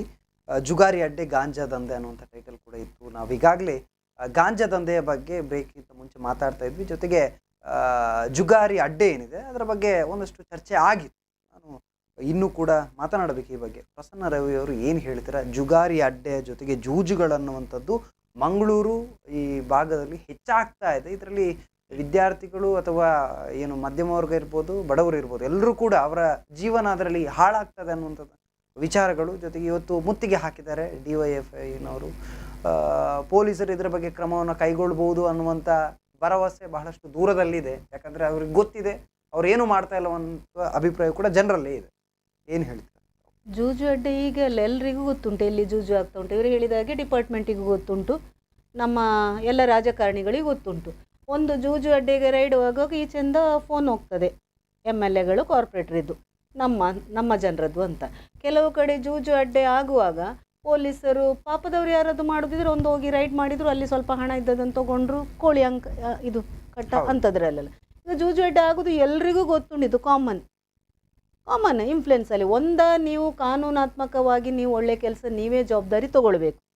ಅದರಲ್ಲಿ ಯಾರು ಇವರು ಮೂಗು ತೋರಿಸಬಾರ್ದು, ಯಾರು ರಾಜಕಾರಣಿಗಳು. ಪ್ರತಿಯೊಂದು ವಿಷಯದಲ್ಲಿ ಇವರು ಅವರಾಗ ಕಾಲ್ ಮಾಡಿ ಹೇಳಿದರು, ಇವರು ಖಾಲಿ ಸಂಜೆ ಹೊತ್ತು ಆಗುವಾಗ ಬುಕ್ ಹಿಡ್ಕೊಂಡು ನಿಲ್ತಾರೆ ಕೇಸ್ ಹಾಕಲಿಕ್ಕೆ. ನಾನು ಅವರನ್ನು ದೂರುವುದಿಲ್ಲ, ಯಾಕೆಂದರೆ ಅವರಿಗೆ ಒಂದೊಂದು ಸ್ಟೇಷನಲ್ಲಿ ಇಷ್ಟಿಷ್ಟು ಕಲೆಕ್ಷನ್ ಮಾಡಬೇಕಂತ ಒತ್ತಡ ಉಂಟು. ಯಾರಿಗೆ? ಪೊಲೀಸ್ ಇಲಾಖೆಗೆ. ಅಲ್ಲಿ ಎಷ್ಟೆಷ್ಟು ಶೇರ್ ಎಲ್ಲಿ ಹೋಗಬೇಕು ಅಂತ, MLAಗೆ ಎಷ್ಟು ಹೋಗಬೇಕು, ಸರ್ಕಾರಕ್ಕೆ ಎಲ್ಲಿ ಹೋಗಬೇಕು, ಎಲ್ಲ ಅಲ್ಲಿ ಶೇರಿಂಗ್ ಬಿಸ್ನೆಸ್ ಆಗ್ತಾ ಉಂಟು. ನನಗೆ ಇದು ಹೇಳಿದ್ದಕ್ಕೆ ಇನ್ನು ಬೇಕಾದ ಪ್ರೂಫ್ ಅಂತ ಡೆಫಾಮೇಷನ್ ಇನ್ನೊಂದು ಕೇಸ್ ಹಾಕಿದ್ರು ನನ್ನಿಂದೇನು ತೊಂದರೆ ಇಲ್ಲ ಮಾತಾಡಿದ್ದಕ್ಕೆ. ಯಾಕೆಂದರೆ ಎಲ್ರಿಗೂ ಇದರಲ್ಲಿ ಶೇರ್ ಹೋಗುವಾಗ ಪಾಪ ಈ ಪೊಲೀಸ್ನವರು ರೋಡಲ್ಲಿ ಆ ಬಿಸಿಲಲ್ಲಿ ನಿಂತು ಸಿಕ್ಕಿದ್ದಕ್ಕೆ ಕೇಸ್ ಆಗೋದು. ಅವರು ಗಾಂಜಾ ಹಿಡಿಲಿಕ್ಕೆ ಅವರಿಗೆ ಹೋಗೋದಿಲ್ಲ, ಯಾಕೆಂದರೆ ಕೊಟ್ಟಿದ್ದಾರೆ ಬುಕ್ಕು, ಇವತ್ತು ಸಂಜೆಗೆ ಎಷ್ಟು ಆಗಬೇಕು, ಇಷ್ಟು ಹಣ ಕಲೆಕ್ಟ್ ಮಾಡಬೇಕು. ಅದು ಯಾರಿಗೆ? ಪಾಪದವರಿಗೆ, 2 ವೀಲರ್ನಲ್ಲಿ ಹೋಗುವವನಿಗೆ. ದೊಡ್ಡವನ AC ಗಾಡಿ ಅವನು ಟಿಂಟ್ ಹಾಕಲಿ, ಅವನು ಹೇಗೆ ಹೋದ್ರೆ ಒಂದು ಸೆಲ್ಯೂಟ್ ಕೊಡ್ತಾನೆ. ಅಥವಾ ಒಂದು ವೇಳೆ ನಿಲ್ಲಿಸಿದ್ರು ಅಲ್ಲಿ MLAಗಳಿಗೆ ಕಾಲ್ ಬರ್ತದೆ, ನಮ್ಮ ಜನ.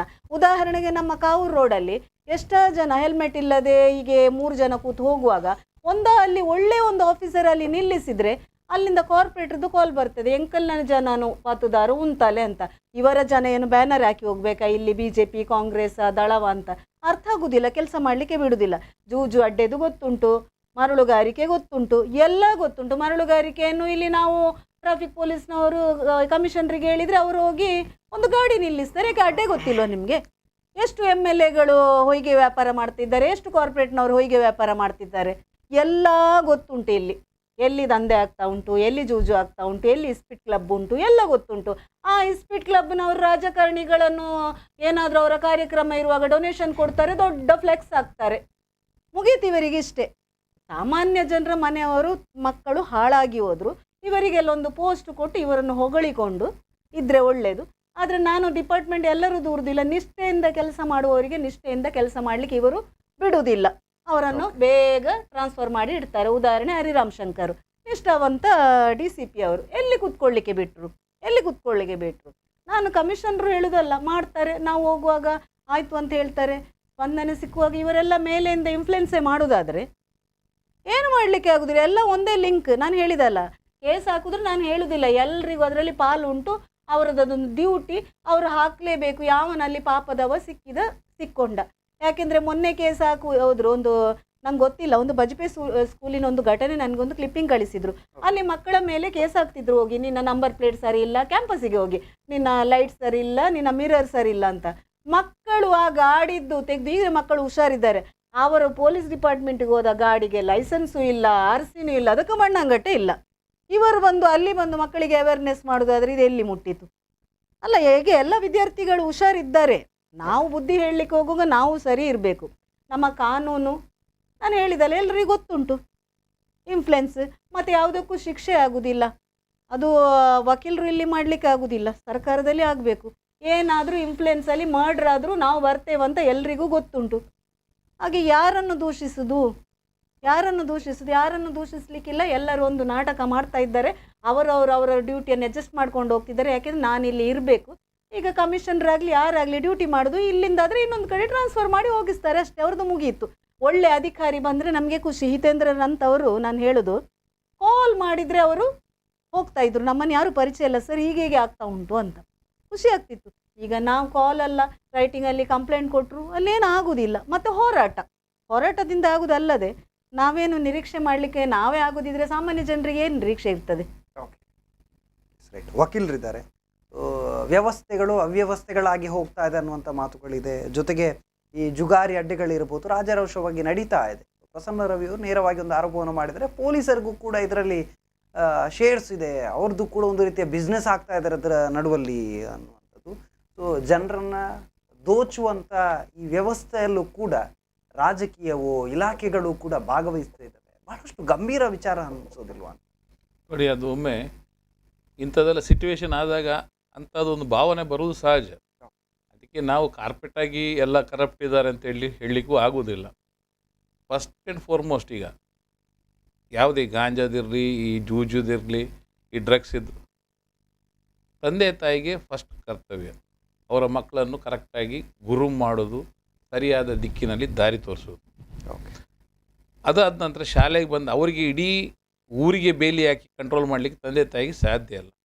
ಕಾಲೇಜು ಸ್ಕೂಲಿಗೆಲ್ಲ ಬಂದಾಗ ಟೀಚರ್ಸ್ನವ್ರದ್ದು ಡ್ಯೂಟೀಸ್ ಇದೆ. ಅವ್ರದ್ದು ಈ ಡ್ಯೂಟಿ ಅವ್ರದ್ದು ಕರ್ತವ್ಯ ಮಾಡಬೇಕು ಸೊಸೈಟಿಗೋಸ್ಕರ.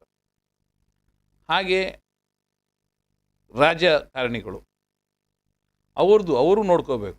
ಹಾಗೂ ಈ ಬ್ಯೂರೋಕ್ರಸಿ, ಲಾ ಎನ್ಫೋರ್ಸಿಂಗ್ ಏಜೆನ್ಸಿ, ಯಾರು ಕಾನೂನನ್ನು ಪರಿಪಾಲನೆ ಮಾಡಬೇಕು, ಇವರು ಎಲ್ಲ ಕರೆಕ್ಟ್ ಒಳ್ಳೆಯ ನಿಟ್ಟಿನಿಂದಾದರೆ ಇದಾಗೋದಿಲ್ಲ.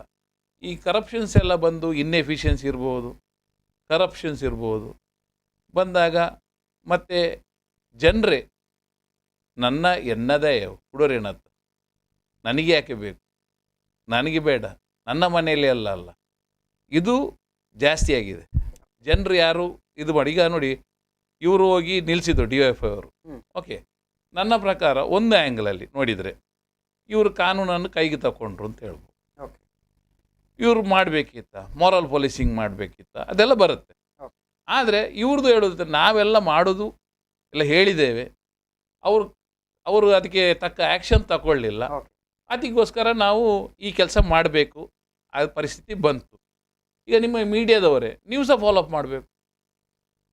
ನೀವು ಸಹ ಇಂಥ ಘಟನೆಗಳು ಆಗ್ತಾ ಉಂಟು ಅಂತೇಳಿ ಮಾಹಿತಿ ಬಂದಾಗ ಅದನ್ನೆಲ್ಲ ಜನರಿಗೆ ತೋರಿಸಿಕೊಟ್ಟು ಇದೆಲ್ಲ ಮಾಡ್ತಾಯಿದ್ರೆ, ಸೊ ತಂದೆ ತಾಯಿ ಅಲ್ಲದೆ, ರಾಜಕಾರಣಿಗಳಲ್ಲದೆ, ಲಾ ಎನ್ಫೋರ್ಸಿಂಗ್ ಏಜೆನ್ಸಿ ಅಲ್ಲದೆ ಎಲ್ಲರೂ ಕೈ ಜೋಡಿಸಿ ಮಾಡಬೇಕು. ಮತ್ತು ಪ್ರಜೆಗಳಿಗೆ ನಾನು ಹೇಳ್ತೀನಿ, ಹೆಚ್ಚಿನವರು ಮೂಕ ಪ್ರೇಕ್ಷಕರಾಗಿ ಕೂರ್ತಾರೆ. ಅವನ ಮನೆಗೆ ಬೆಂಕಿ ಬಿದ್ದ ದಿನ ಮಾತ್ರ ಅವ ಮಾತಾಡೋದು, ಬೇರೆಯವರ ಮನೆಗೆ ಬೆಂಕಿ ಬಿದ್ದು ಏನೋ ತೊಂದರೆ ಆಗ್ತದೆ ಮಾತಾಡಲಿಕ್ಕೆ ಬರೋದಿಲ್ಲ. ಸೊ ನನ್ನ ಪ್ರಕಾರ ಬಿಗ್ಗೆಸ್ಟ್ ಕಲ್ಪ್ರೇಟ್ ಅಂಥ ಜನರು ಸೊಸೈಟಿಯಲ್ಲಿ. ಅದು ಪಾಲಿಟಿಕ್ಸ್ ಇಲೆಕ್ಷನ್ ಇರಲಿ, ಯಾರ ಕರಪ್ಟ್ ರಾಜಕಾರಣಿಗಳನ್ನು ಸಿಲೆಕ್ಟ್ ಮಾಡೋರಾಗಲಿ, ಇಲ್ಲ ಆಫೀಸರ್ಸ್ನವರಿಗೆ ಲಂಚ ಕೊಟ್ಟು ಕೆಲಸ ಮಾಡೋದು, ಅದನ್ನು ನಾವೇ ಅದಕ್ಕೆ ಪ್ರೇರಣೆ ಕೊಟ್ಟದ್ದು, ನಾವೇ ಅದಕ್ಕೆ ಹುಮ್ಮಸ್ಸು ಕೊಟ್ಟದ್ದು. ಅದಕ್ಕೆ ಎಲ್ಲರೂ ಕಾರಣಕರ್ತರೆ. ಕರಪ್ಷನ್ ಇದೆ, ಇಲ್ಲ ಅಂತೆಲ್ಲ, ಎಬಾಲಿಷನ್ ಆಫ್ ಕರಪ್ಷನ್ ಮಾಡಲಿಕ್ಕೆ ಸಾಧ್ಯ ಇಲ್ಲ, ಇಟ್ಸ್ ಓನ್ಲಿ ಪ್ರಿವೆನ್ಷನ್. ಆದರೆ ಪರ್ಸೆಂಟೇಜ್ ಟಾಲರೇಬಲ್ ಮತ್ತು ಅನ್ಟಾಲರೇಬಲ್ ಅಷ್ಟು ಆ ಬ್ಲ್ಯಾಂಕಲ್ಲಿ.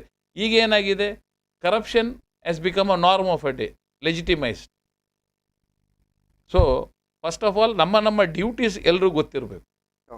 ಅದ್ರ ಮೇಲೆ ನನ್ನ ಪ್ರಕಾರ ಈ ಕಾನೂನು ಮಾಡೋದು ಅಂತ ಹೇಳಿದರೆ ಇದೊಂದು ಅಫೆನ್ಸ್ ಅಂತೇಳಿ ತೋರಿಸ್ಲಿಕ್ಕೆ ಎನ್ಫೋರ್ಸಿಂಗ್ ಏಜೆನ್ಸಿಗೆ ಒಂದು ತಾಕತ್ತು ಕೊಡುವಂಥದ್ದು. ಬರೀ ಕಾನೂನು ಮಾಡಿ ಎನ್ಫೋರ್ಸ್ ಮಾಡೋರು ಕರೆಕ್ಟ್ ಇಲ್ಲದ್ರೆ, ಇಲ್ಲದ ಎನ್ಫೋರ್ಸ್ ಮಾಡದಿದ್ದರೆ we will fail. Okay, so ಇನ್ನೊಂದು ವಿಚಾರ ಬರುತ್ತೆ. ಇವಾಗ ಕಾನೂನು ಇದೆ, ಕೋರ್ಟ್ ಇದೆ, ಜೊತೆಗೆ ಎಲ್ಲವೂ ಶಿಕ್ಷೆಯೂ ಕೂಡ ಆಗುತ್ತೆ. ಆದರೆ ಅದರ ಪರಿಣಾಮ ಬೀರೋದಕ್ಕೆ ಸಾಧ್ಯ ಆಗೋದಿಲ್ಲ. ಜೊತೆಗೆ ಕೇಸ್ ಆದರೂ ಕೂಡ ಹೊರಗಡೆ ಬರ್ತಾರೆ, ಎಲ್ಲವೂ ಕೂಡ ಪ್ರೂವ್ ಆಗುತ್ತೆ, ಅವ ಅಪರಾಧಿ ಅನ್ನುವಂಥದ್ದು ಕೂಡ ಪ್ರೂವ್ ಆಗುತ್ತೆ. ಆದರೆ ಮತ್ತೆ ಅವನು ಸಮಾಜದಲ್ಲಿ ಗುರುತಿಸ್ಕೊಳ್ತಾನೆ. ಶಿಕ್ಷೆ ಅನ್ನುವಂಥದ್ದು ಗಂಭೀರತೆಯನ್ನು ಪಡ್ಕೊಳ್ತಾ ಇಲ್ಲ ಅನ್ನುವಂಥದ್ದು ಇದೆ. ನೋಡಿ, ಈ ಗಾಂಜಾದ ಕೇಸಲ್ಲಿ ಹೇಳೋದು ತಾವು ಅಲ್ಲ, ಈ ಗ್ಯಾಮ್ಲಿಂಗ್ ಈಗ ಜನರಲ್ ಆಗಿ ಹೇಳೋದಾದ್ರೆ, ಈಗ ಮರ್ಡರ್ಗೆ ಹೀನಿಯಸ್ ಕ್ರೈಮು ಪನಿಷ್ಮೆಂಟ್ಸ್ ಆಗ್ತಾ ಇದೆ. ಎಷ್ಟೋ ಕೇಸ್ ಬಿಟ್ಟಿರೋಗ್ಬೋದು, ಜಾಸ್ತಿ ಕೇಸ್ ಬಿಟ್ಟೋಗಿದೆ ಅಂತ ತಗೊಳ್ಳಿ. ಕೆಲವೊಂದು ಕೇಸಲ್ಲಿ ಪ್ರೂವ್ ಆದಲ್ಲಿ ಕನ್ವಿಕ್ಷನ್ ಕೊಟ್ಟ ತಕ್ಷಣ ಮುಂಚೆ ಸಹ ಮರ್ಡರ್ ಆಗ್ತಾ ಇತ್ತು, ಕನ್ವಿಕ್ಷನೂ ಆಗಿದೆ. ಈಗ ಇನ್ನೂ ಕನ್ವಿಕ್ಷನ್ ಅಷ್ಟು ಕೊಟ್ಟರು ಇನ್ನೂ ಸಹ ಮರ್ಡರ್ ಆಗೋದು ನಿಲ್ಲಿಸ್ಲಿಕ್ಕೆ ಸಾಧ್ಯ ಇಲ್ಲ. ಅದಕ್ಕೆ ಬೇರೆ ಬೇರೆ ರೀಸನ್ಸು ಇದೆ. ಈಗ ಕೋರ್ಟಲ್ಲಿ ಎಲ್ಲದಕ್ಕೂ ಕನ್ವಿಕ್ಷನ್ ಆಗ್ತದೆ ಅಂತ ಹೇಳಲಿಕ್ಕೆ ಆಗೋದಿಲ್ಲ, ಅದಕ್ಕೂ ಬೇರೆ ಬೇರೆ ರೀಸನ್ಸ್ ಇದೆ. ಒಂದು, ನಾವು ಇನ್ವೆಸ್ಟಿಗೇಷನ್ ಮಾಡಿದಾಗ ಕುಂದುಕೊರತೆಗಳಿರ್ಬೋದು, ಆ ಗ್ರೌಂಡಲ್ಲಿ ಎಕ್ವಿಟಲ್ ಆಗುತ್ತೆ.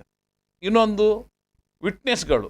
ನಾವು ಯಾರು ಮಾತಾಡ್ತೇವೆ ಇವತ್ತು, ನಾವೇ ಅದಕ್ಕೆ ವಿಟ್ನೆಸ್ ಆಗಿ ನೋಡಿದರೂ ಕೂಡ ನಾವು ಸಾಕ್ಷಿ ಪೊಲೀಸ್ನವ್ರಿಗೆ ಹೋಗಿ ಹೇಳಲಿಕ್ಕೆ ನಾವು ರೆಡಿ ಇಲ್ಲ. ಹೇಳಿದವರು ಕೋರ್ಟ್ನಲ್ಲಿ ಬಂದು ಬೆದರಿಕೆಯಿಂದಾಗಿಯ, ಹಣ ತಗೊಂಡ ಆಮೇಶದಿಂದಾಗಿಯ ಹಾಸ್ಟೈಲ್ ಆಗ್ತಾರೆ. ಇಲ್ಲದ್ರೆ ಕಂಪ್ಲೇನೆಂಟ್ ಪಾಪ ಕೋರ್ಟಲ್ಲಿ ಬಂದಾಗ ಅವರಿಗೆ ಗೊತ್ತಿಲ್ಲದೆ ನಾವು ವಕೀಲರು ಪ್ರಶ್ನೆ ಕೇಳುವಾಗ ಬಾಯಿ ತಪ್ಪಿ ಏನೇನು ಆನ್ಸರ್ ಕೊಟ್ಟು ಅದರಿಂದ ಹೋಗ್ಬೋದು. ಸ್ಟೇಟ್ಮೆಂಟ್ ವೇರಿಯೇಷನ್ ಬರ್ಬೋದು, ಒಂದು ವಿಟ್ನೆಸ್ಸಿಂದ ಇನ್ನೊಂದು ವಿಟ್ನೆಸ್ಸಿಗೆ, ಇಲ್ಲ ಇವರು ಪೊಲೀಸ್ನವ್ರಿಗೆ ಕೊಟ್ಟಂಥ ಸ್ಟೇಟ್ಮೆಂಟಿಂದ ಕೋರ್ಟಲ್ಲಿ ಕೊಟ್ಟದ್ದು. ಇದೆಲ್ಲ ಕಾರಣಗಳಿಂದಾಗಿ, ಬೇರೆ ಬೇರೆ ಕಾರಣಗಳಿಂದ ಕೇಸ್ ಬಿಟ್ಟು ಹೋಗ್ತದೆ. ಜಡ್ಜರಿಗೆ ಒಂದು ಜಸ್ಟ್ ಬಿಕಾಸ್ ಒಂದು ಬಂತು ಕೇಸ್ ಅಂತ ಹೇಳಿದಕ್ಕೆ ಕನ್ವಿಕ್ಟ್ ಮಾಡಲಿಕ್ಕೆ ಆಗೋದಿಲ್ಲ. ಅವರಿಗೆ ಬಿಯಾಂಡ್ ರೀಸನೇಬಲ್ ಡೌಟ್ ಆ ಪ್ರಿನ್ಸಿಪಲ್ಸ್ ಆಫ್ ಲಾ ನೋಡಿಕೊಂಡು ಅವ್ರು ಕನ್ವಿಕ್ಷನ್ ಕೊಡ್ತಾರೆ. ಆದರೆ ಸಮಾಜನ ತಿದ್ದುವಂಥ ಕೆಲಸ ಯಾರು ಮಾಡಬೇಕಿತ್ತು? ಸ್ವಾಮೀಜಿಗಳು, ಮುಲ್ಲಾಗಳು, ಪಾದ್ರಿಗಳು, ಇವರೆಲ್ಲ ಪೊಲಿಟಿಷಿಯನ್ ಆಗಿಬಿಟ್ಟಿದ್ದಾರೆ. ಸೊ ಎಲ್ಲರೂ ಇವರೆಲ್ಲ ಯಾರು ಸಮಾಜನ ತಿದ್ದಬೇಕು ಅವರು ಪೊಲಿಟಿಷಿಯನ್ ಆಗ್ತಾರೆ. ಯಾರು ಪೊಲಿಟಿಷಿಯನ್ ಆಗಬೇಕು, ಗೈಡ್ ಮಾಡಬೇಕು ಅವರು ಆಗೋದಿಲ್ಲ. ಅವರು ನೆಕ್ಸ್ಟ್ 5 years ನಾನು ಹೇಗೆ ಇಲೆಕ್ಷನ್ ಆಗಬೇಕು, ವಿಷನರೀಸ್ ಇಲ್ಲ. ಗೌರ್ಮೆಂಟ್, ನನ್ನ ಪ್ರಕಾರ government how it has to be, ತಂದೆ ತಾಯಿ ಥರ ಇರಬೇಕು, ಪ್ರಜೆಗಳು ಮಕ್ಕಳ ಥರ ಇರಬೇಕು. ಆ ವಿಷನನ್ನು ಇಟ್ಕೊಂಡು ಮಾಡಬೇಕು. ನನ್ನ ಮನೆಯಲ್ಲಿ ನನ್ನ ಮಕ್ಕಳಿಗೆ ಹೇಗೆ ಮಾಡ್ತೀನಿ ಅದೇ ರೀತಿಯಲ್ಲಿ ನಾನು ನನ್ನದು, ನನ್ನ ಹೆಂಡತಿ, ನನ್ನ ಮಕ್ಕಳು, ನಮ್ಮದು ಮಾತ್ರ ಲೈಫ್ ಅಂತ ನೋಡಿದರೆ ನಾವು ಎಲ್ಲಿ ಸೆಲ್ಫ್ ಸೆಂಟರ್ಡ್ ಆಗ್ತೇವೆ ಅಲ್ಲಿ ಡಿಸ್ಇಂಟಿಗ್ರೇಷನ್ ಆಫ್ ಸೊಸೈಟಿ ಸ್ಟಾರ್ಟ್ಸ್. ಇನ್ನು ಸಂತೋಷ್ ಅವ್ರ ಹತ್ರ ಕೇಳುವಂಥದ್ದು, ಸೊ ಈ ರೀತಿಯ ಅಡ್ಡೆಗಳಾಗಿರ್ಬೋದು, ಈ ರೀತಿಯ ಅಡ್ಡೆಗಳಿಗೆ ತಮ್ಮ ದಾಳಿ ಅನ್ನುವಂಥದ್ದು ಅಥವಾ ಅದರ ಬಗ್ಗೆ ಪ್ರತಿಭಟನೆ ಆಗ್ತಾ ಇತ್ತು, ಹಿಂದೆಯೂ ಕೂಡ ಆಗಿದೆ. ಈ ಸಂದರ್ಭದಲ್ಲಿ ನಿಮಗೆ ಧೈರ್ಯ ಇದೆಯಾ? ಗಂಭೀರವಾದಂಥ ಒಂದು ಅದರ ಬಗ್ಗೆ ತನಿಖೆಗಳಾಗುತ್ತೆ, ಇದು ಮುಚ್ಚುತ್ತೆ ಅನ್ನುವಂಥ ಧೈರ್ಯ ನಿಮ್ಮಲ್ಲಿ ಇದೆಯಾ ಅಂತ? ನೀವು ದಾಳಿ ಮಾಡಿದ್ದೀರಾ, ಅದಕ್ಕೆ ಏನು ಮುತ್ತಿಗೆ ಹಾಕಿದ್ರೆ ಎಲ್ಲ ಮಾಡಿದ್ದೀರಾ, ಸೊ ನಿಮ್ಮ ಹೋರಾಟಗಳು ಇರ್ಬೋದು, ಆದರೆ ನಿಮಗೆ ಧೈರ್ಯ ಇದೆಯಾ ಅಂತ ಇದು ಮುಚ್ಚುತ್ತೆ ಅನ್ನೋದು? ಆದರೆ ಒಂದೇನೆಂದರೆ ಇದರಲ್ಲಿ ನಿಜವಾದ ಕರ್ತವ್ಯ ಇರೋದು ಸರ್ಕಾರಕ್ಕೆ. ಇದನ್ನು ಮುಚ್ಚಿಸುವಂಥ ಇದಿರಬೇಕಾದದ್ದು ಸರ್ಕಾರಕ್ಕೆ, ಪೊಲೀಸ್ ಇಲಾಖೆಗೆ, ಜಿಲ್ಲಾಡಳಿತಕ್ಕೆ. ಆದರೆ ಇವತ್ತೇನಾಗಿದೆ ಅಂದರೆ ಸರ್ಕಾರ ಇದನ್ನು ನಡೆಸಲಿಕ್ಕೇ ಪರೋಕ್ಷವಾಗಿ ಸಪೋರ್ಟ್ ಮಾಡ್ತಾ ಇದೆ. ಪೊಲೀಸ್ ಇಲಾಖೆ ಕಂಡು ಕಾಣದಂಥ ಸ್ಥಿತಿಯಲ್ಲಿದೆ. ಮತ್ತು ಅದಕ್ಕೆ ಬೇಕಾದಂಥ ಬೇರೆ ಬೇರೆ ರೀತಿಯಲ್ಲಿ ಕೆಳಮಟ್ಟದ ಅಧಿಕಾರಿಗಳಿಗೆ ಮಾಮೂಲು ಬರುತ್ತೆ. ಆದರೆ ನಮ್ಮಂಥ ಸಂಘಟನೆಗಳಿಗೆ ಒಂದು ಜವಾಬ್ದಾರಿ ಇದೆ. ನಾವು ಇಂಥದ್ದೆಲ್ಲ ಅನ್ಯಾಯ ಮಾಡುವಾಗ, ಅನ್ಯಾಯ ಆಗ್ತಾ ಇರಬೇಕಾದ್ರೆ ಕಣ್ಣ ಮುಂದೆ ಅದನ್ನು ನೋಡಿ ಸುಮ್ಮನಿರುವಂಥ ಜಾಯಮಾನ ನಮ್ಮ ಸಂಘಟನೆಗಿಲ್ಲ. ಹಾಗಾಗಿ ಅಂದರೆ ಈ ಸಂಘಟನೆ ಅನ್ಯಾಯ, ದಬ್ಬಾಳಿಕೆ, ದೌರ್ಜನ್ಯ ವಿರುದ್ಧ ನಾವು ಪ್ರತಿಭಟಿಸಲಿಕ್ಕೋಸ್ಕರನೇ ಈ ಸಂಘಟನೆ ಇರೋದು. ಹಾಗಾಗಿ ಕಣ್ಣ ಮುಂದೆ ನಡೆಯುವಂಥ ಸಮಸ್ಯೆಗಳನ್ನು, ಅನ್ಯಾಯಗಳನ್ನು, ದೌರ್ಜನ್ಯಗಳನ್ನು ನಾವು ಪ್ರಶ್ನಿಸ್ತೀವಿ. ಹಾಗಾಗಿ ಈಗ ಒಂದು ಸಾಂಕೇತಿಕವಾಗಿ ನಾವು ಅದರ ಮುತ್ತಿಗೆ ಹಾಕಿದ್ದೀವಿ. ಅಂದರೆ ನಾಳೆಯೂ ಕೂಡ ನಾವೇ ಹೋಗಿ ಅದಕ್ಕೆ ಬೀಗ ಆಗಬೇಕು, ಅದು ನಮ್ಮ ಕೆಲಸ ಅಲ್ಲ. ಇದು ಮಾಡಬೇಕಿದ್ದದ್ದು ಸರ್ಕಾರಗಳು, ಪೊಲೀಸ್ ಇಲಾಖೆ, ಜಿಲ್ಲಾಡಳಿತ. ಆದರೆ ನಾವು ಸರ್ಕಾರದ ಗಮನಕ್ಕೆ ತಂದಿದ್ದೀವಿ, ಜಿಲ್ಲಾಡಳಿತ ಗಮನಕ್ಕೆ ತಂದಿದ್ದೀವಿ. ಅವರು ನಾಳೆ ಹೋಗಿ ಇದನ್ನು ಬಂದ್ ಮಾಡುವಂಥ ಕೆಲಸ ಮಾಡಬೇಕು. ಮತ್ತು ರಿಕ್ರಿಯೇಷನ್ ಕ್ಲಬ್ನ ಹೆಸರಲ್ಲಿ ಈ ರೀತಿ ಜೂಜುಗಳ ಕೇಂದ್ರಗಳ ನಡೆಸಲಿಕ್ಕೆ ಕಾನೂನಲ್ಲಿ ಯಾವ ಅವಕಾಶವೂ ಇಲ್ಲ.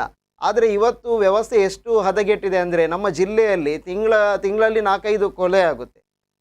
ಆ ಕೊಲೆನ ಪೊಲೀಸ್ ಇಲಾಖೆಗೆ ಅದರ ತನಿಖೆಯನ್ನು ನಡೆಸಲಿಕ್ಕೆ ಆಗ್ತಾ ಇಲ್ಲ, ಕೇವಲ ಸರೆಂಡರ್ ಆಗ್ತಾರೆ. ಆದರೆ ಜಿಲ್ಲೆಯಲ್ಲಿ ಕಾನೂನು ಸುವ್ಯವಸ್ಥೆ ಸಂಪೂರ್ಣ ಹದಗೆಟ್ಟಿದೆ. ಅಲ್ಲಲ್ಲಿ ದಾಳಿ ಆಗ್ತಾ ಇದೆ, ಕೋಮುಗಲಭೆ ಆಗ್ತಾ ಇದೆ, ಹಿಂದೂ ಮುಸ್ಲಿಂ ಗಲಾಟೆ ನಡೀತಾ ಇದೆ, ಯುವಕರು ಗಾಂಜಾದ ಕೇಸಲ್ಲಿ ಸಿಕ್ಕಾಕೊಳ್ತಾ ಇದ್ದಾರೆ, ಉದ್ಯೋಗ ಇಲ್ಲದೆ ಕಳ್ಳತನ, ದರೋಡೆಗಳು, ಕೇಸ್ಗಳು ಕೂಡ ಜಾಸ್ತಿ ಆಗಿದೆ. ಇಂಥದನ್ನು ಸರ್ಕಾರಗಳು ಮುಂದೆ ನಿಂತು ಅದನ್ನು ಹತೋಟಿ ಮಾಡುವಂಥದ್ದು ಮತ್ತು ಸರ್ಕಾರವೇ ಮುಂದೆ ನಿಂತು ಇದನ್ನೆಲ್ಲ ಕೂಡ ಸರಿ ಮಾಡುವಂಥ ಕರ್ತವ್ಯ ಅವರಿಗಿದೆ. ಆದರೆ ಇವತ್ತೇನಾಗಿದೆ ನೋಡಿ, ನಮ್ಮ ಜಿಲ್ಲೆಯ ಸಂಸದರು ಇಲ್ಲಿಯ ರಸ್ತೆಯ, ಇಲ್ಲಿಯ ತೋಡಿನ ಚರಂಡಿ ಬಗ್ಗೆ ನೀವು ಮಾತಾಡಬಾರ್ದು, ಲವ್ ಜೀವ ಅದು ಬಹಳ ದೊಡ್ಡ ಪಿಡುಗಾಗಿದೆ, ಅದರ ಬಗ್ಗೆ ನಾವು ಗಮನ ಹರಿಸಬೇಕು ಅಂತ ಈ ರೀತಿಯ ಹೇಳಿಕೆಯನ್ನು ಕೊಡ್ತಾರೆ. ಹಾಗಾಗಿ ನಮ್ಮ ಜಿಲ್ಲೆ ಯಾವ ಸ್ಥಿತಿಗೆ ಬಂದು ತಲುಪುತ್ತೆ? ನಿಜವಾಗಿ ಲವ್ ಜಿವಾದ ಅನ್ನೋದು ಗಂಭೀರ ಸಮಸ್ಯೆಯ? ಇಲ್ಲಿಯ ರಸ್ತೆಯ ಬಗ್ಗೆ, ತೋಡಿನ ಬಗ್ಗೆ, ಚರಂಡಿಯ ಬಗ್ಗೆ ಮಾತಾಡಬಾರ್ದ? ಇವರು ಸರ್ಕಾರ ನಡೆಸುವವರು, ಜನಪ್ರತಿನಿಧಿಗಳು, ಕೇಂದ್ರ ಸರ್ಕಾರದ ಒಬ್ಬರು ಇದರಲ್ಲಿರುವಂಥ ಸಂಸದರಾಗಿ ಈ ರೀತಿಯ ಹೇಳಿಕೆ ಕೊಟ್ಟರೆ ಜನ ಯಾವ ರೀತಿ ಪ್ರತಿಕ್ರಿಯಿಸಬೇಕು? ಒಂದು ಮಸೀದಿ ಇದ್ದರೆ ಅಲ್ಲಿಗೆ ಹೋಗಿ ಇದು ಮಸೀದಿ ಅಲ್ಲ, ಹಿಂದೆ ದೇವಸ್ಥಾನ ಆಗಿತ್ತು, ಇನ್ನೊಂದು ಬೇರೆ ಕಡೆಗೆ ಹೋಗಿ ದಾಳಿ ಮಾಡೋದು, ಇದು ದರ್ಗಾ ಅಲ್ಲ, ಇದು ರಕ್ತೆ ಅದು ಇದು ಅಂತ ಈ ರೀತಿ ಹಿಂದೂ ಮುಸಲ್ಮಾನರ ನಡುವೆ ಕಚ್ಚಾಟ ನಡೆಸುವಂಥ ಪರಸ್ಪರ ಎತ್ತಿ ಕಟ್ಟುವಂಥ ಕೆಲಸ ಆಗ್ತಾ ಇದೆ. ಒಂದೇನಂದರೆ ಇವತ್ತು ಪೊಲೀಸ್ ಇಲಾಖೆ ಒಬ್ಬರು ಅಧಿಕಾರಿಯೇ ನಾವು ಮನವಿ ನೀಡುವಂಥ ಸಂದರ್ಭದಲ್ಲಿ ಹಿಂದೆ ಹೇಳಿದರು ನೋಡಿ, ನಮ್ಮ ಕಣ್ಣ ಮುಂದೆನೇ ಅಕ್ರಮಗಳು ಮತ್ತು ಏನು ಈ ರೀತಿಯ ಅನಾಚಾರಗಳು ಕಣ್ಣ ಮುಂದೆ ನಡೀತಾ ಇದೆ.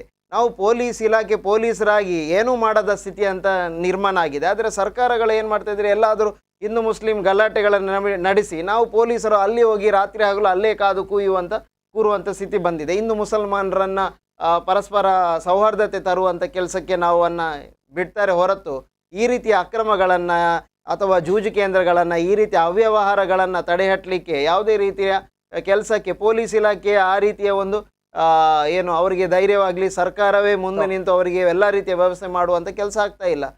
ನೀವು ಈಗ ನೋಡ್ತಾ ಇದ್ದೀರಿ, ಸ್ಯಾಂಟ್ರೋ ರವಿ ಅನ್ನೋ ಪ್ರಕರಣ ಬಂದಿದೆ. ಅವನ ಅರೆಸ್ಟ್ ಮಾಡಲಿಕ್ಕೆ ಪೊಲೀಸರು ಮೀನಮೇಷ ಎನಿಸ್ತಾ ಇದ್ದಾರೆ.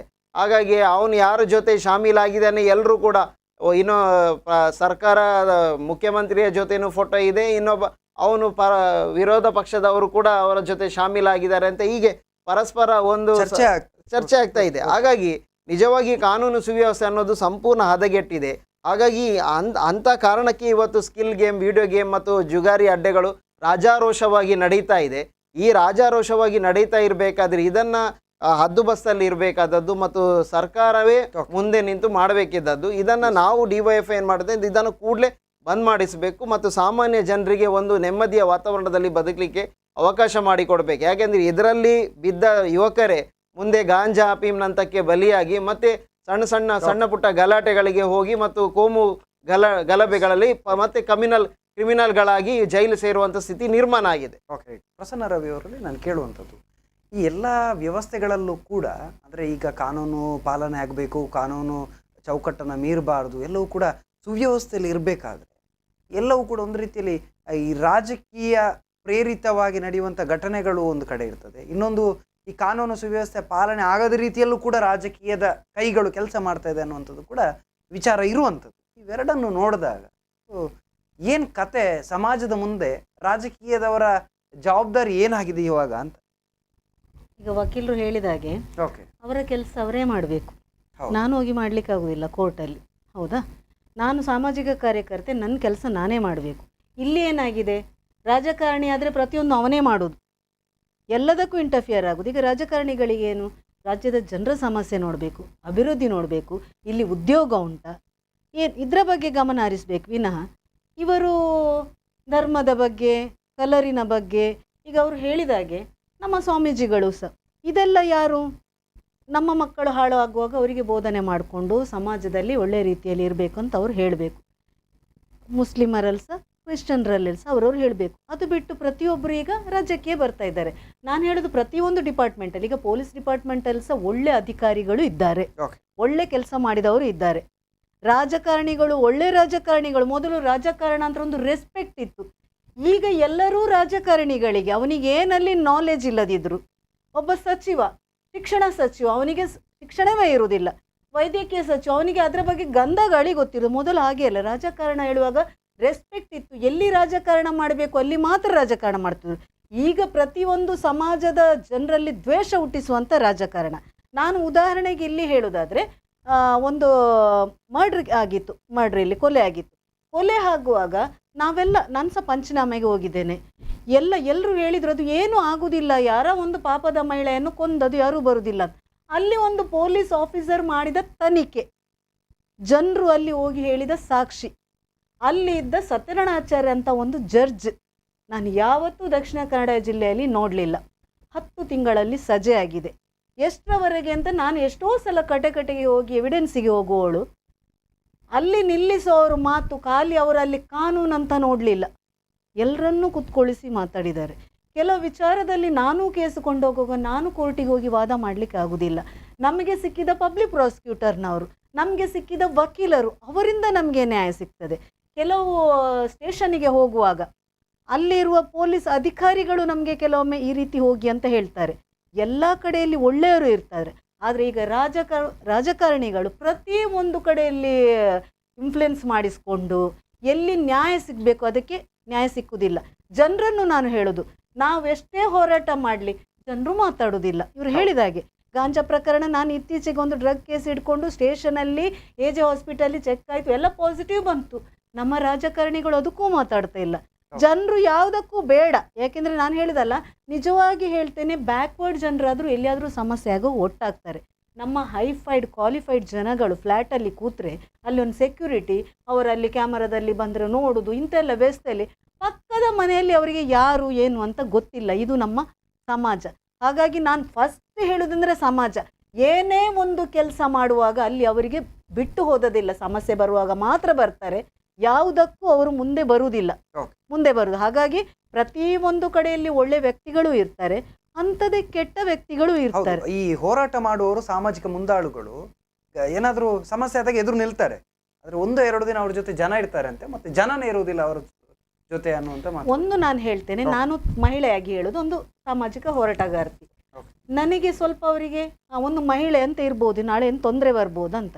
ಯಾವನೇ ಒಬ್ಬ ಬಾಯಿ ಎತ್ತಿದ್ರೆ ಅವನನ್ನು ಬಾಯಿ ಮುಚ್ಚಿಸುವಂಥ ವ್ಯವಸ್ಥೆ ಒಂದು ನಮ್ಮ ಸಾಮಾಜಿಕ ಜಾಲತಾಣ. ಒಳ್ಳೆಯದಕ್ಕೆ ಬಳಕೆ ಮಾಡುವ ಬದಲು ಇವರದೊಂದು ಗ್ರೂಪ್ ಮಾಡಿ ಅವರನ್ನು ತೇಜೋವಧೆ ಮಾಡಿಕೊಂಡು ಎಲ್ಲಿ ಎಲ್ಲ ಮುಟ್ಟಿಸ್ಬೇಕು ಅಲ್ಲಿ ಮಾಡಿ ಹೆದರಿಸಿ ಬಿಡ್ತಾರೆ. ಮತ್ತು ಬಾಯಿಗೆ ಬಂದದೇ ಹೇಳೋದು, ಅವ್ರು ಬಾಯಿಗೆ ಬಂದದ್ದು ಹೇಳಿಕೊಂಡು ಅಂದರೆ ಕೆಟ್ಟ ಮಾತು, ಮನೆಯವರಿಗೆ ಸಹ ಭಯ ಹುಟ್ಟಿಸುವಂಥ ಉದಾಹರಣೆ ಬೇರೆ ಯಾವುದೂ ಅಲ್ಲ. ನಾನು ಒಂದು ಉದಾಹರಣೆ ಇಲ್ಲಿ ಕೊಡ್ತಾ ಇದ್ದೇನೆ. ಅತೀಶ್ ಗುಂಡಿಗೆ ಬಿದ್ದು ಸತ್ತ 5 ತಿಂಗಳಾಯಿತು. ನಾನು ಮೊನ್ನೆ ಹೇಳಿದೆ ಯಾವನೂ ಒಬ್ಬ ಮನೆಗೆ ಹೋಗಲಿಲ್ಲ ಅಂತ. ಅತೀಶ್ನ ಒಬ್ಬ ಗೆಳೆಯ ಇಂಜಿನಿಯರಿಂಗ್ ಸ್ಟೂಡೆಂಟ್ ಹೊಂಡದ ಹತ್ರ ನಿಂತು ಒಬ್ಬ ಇಟ್ಕೊಂಡು ಪ್ರತಿಭಟನೆ ಮಾಡಿದ, ನಗರ ಪಾಲಿಕೆಯ ಮುಂದೆ ನಿಂತು ಪ್ರತಿಭಟನೆ ಮಾಡಿದ. ಹುಡುಗ ಈಗ ಬ್ಯಾಂಗ್ಳೂರಲ್ಲಿದ್ದಾನೆ. ಮೊನ್ನೆ ಅವನ ತಾಯಿ ಮಾಧ್ಯಮದಲ್ಲಿ ಮಾತಾಡಿದ ನಂತರ ನನಗೆ ಕೂಗಿ ಹೇಳಿದ, ನಾನು ಮುಂದೆ ಹೋಗಿದ್ದೆ ಈ ಕೇಸಿಗೆ, ನನ್ನ ಒಂದು ಗೆಳೆಯ ಅಂತ.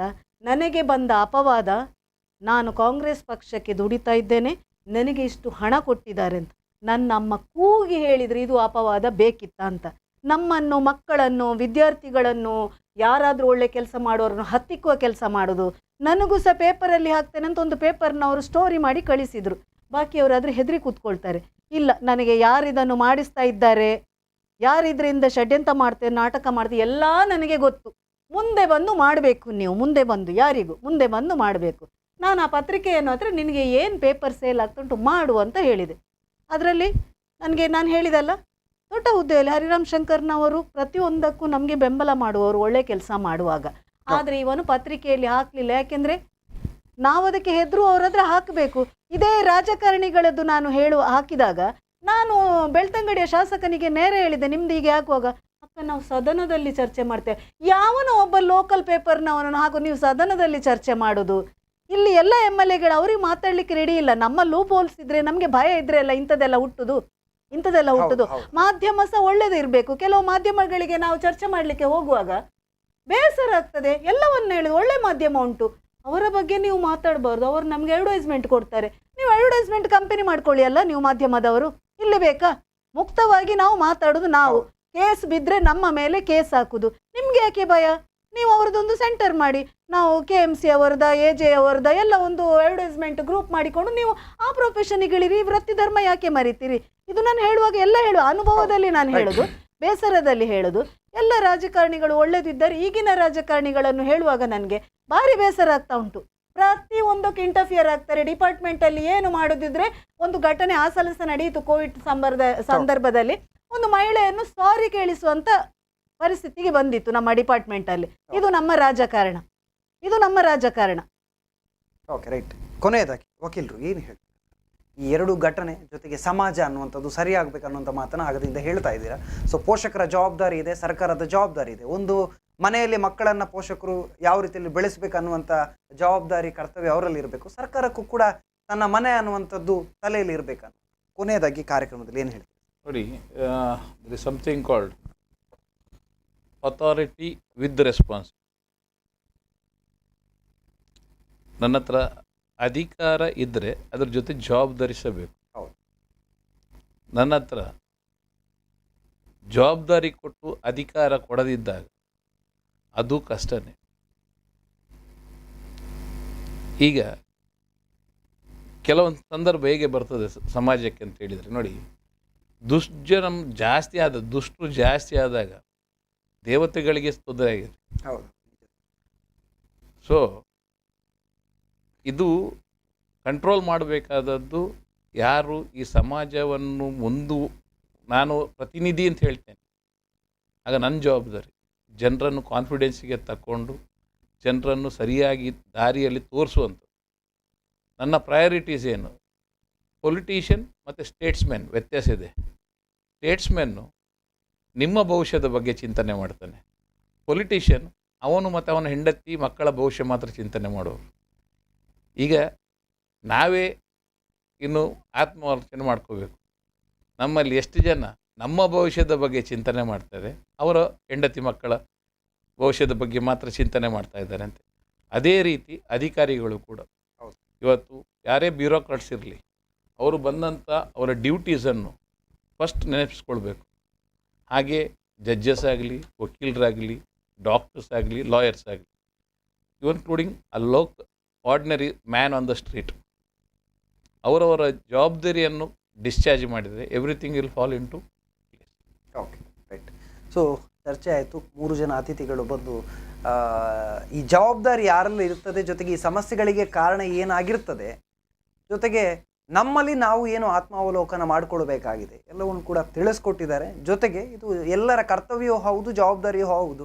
ಅವರವರ ಮಕ್ಕಳ ಬಗ್ಗೆ ಪೋಷಕರು ಚಿಂತೆ ಮಾಡಬೇಕಾಗಿದೆ. ಜೊತೆಗೆ ಅಧಿಕಾರಿಗಳು ಸ್ವಲ್ಪ ಚಿಂತನೆ ಮಾಡಬೇಕಾಗಿದೆ. ಅಧಿಕಾರಿಗಳು ಅಂತಲ್ಲ, ರಾಜಕಾರಣಿಗಳು ಕೂಡ ದೇವರ ಹೆಸರಲ್ಲಿ ಪ್ರಮಾಣ ಸ್ವೀಕಾರ ಮಾಡ್ತಾರೆ, ಅಥವಾ ಅವರು ನಂಬಿರುವಂಥ ಏನು ಶಕ್ತಿಗಳಿದೆ ಆ ಶಕ್ತಿಗಳ ಅಥವಾ ಬೇರೆ ಬೇರೆ ವಿಚಾರದಲ್ಲಿ ಅವರು ಪ್ರತಿಜ್ಞೆ ಮಾಡಿರ್ತಾರೆ, ನಾನು ಇದರಲ್ಲಿ ಹೀಗೆ ಇರ್ತೀನಿ ಅಂತ.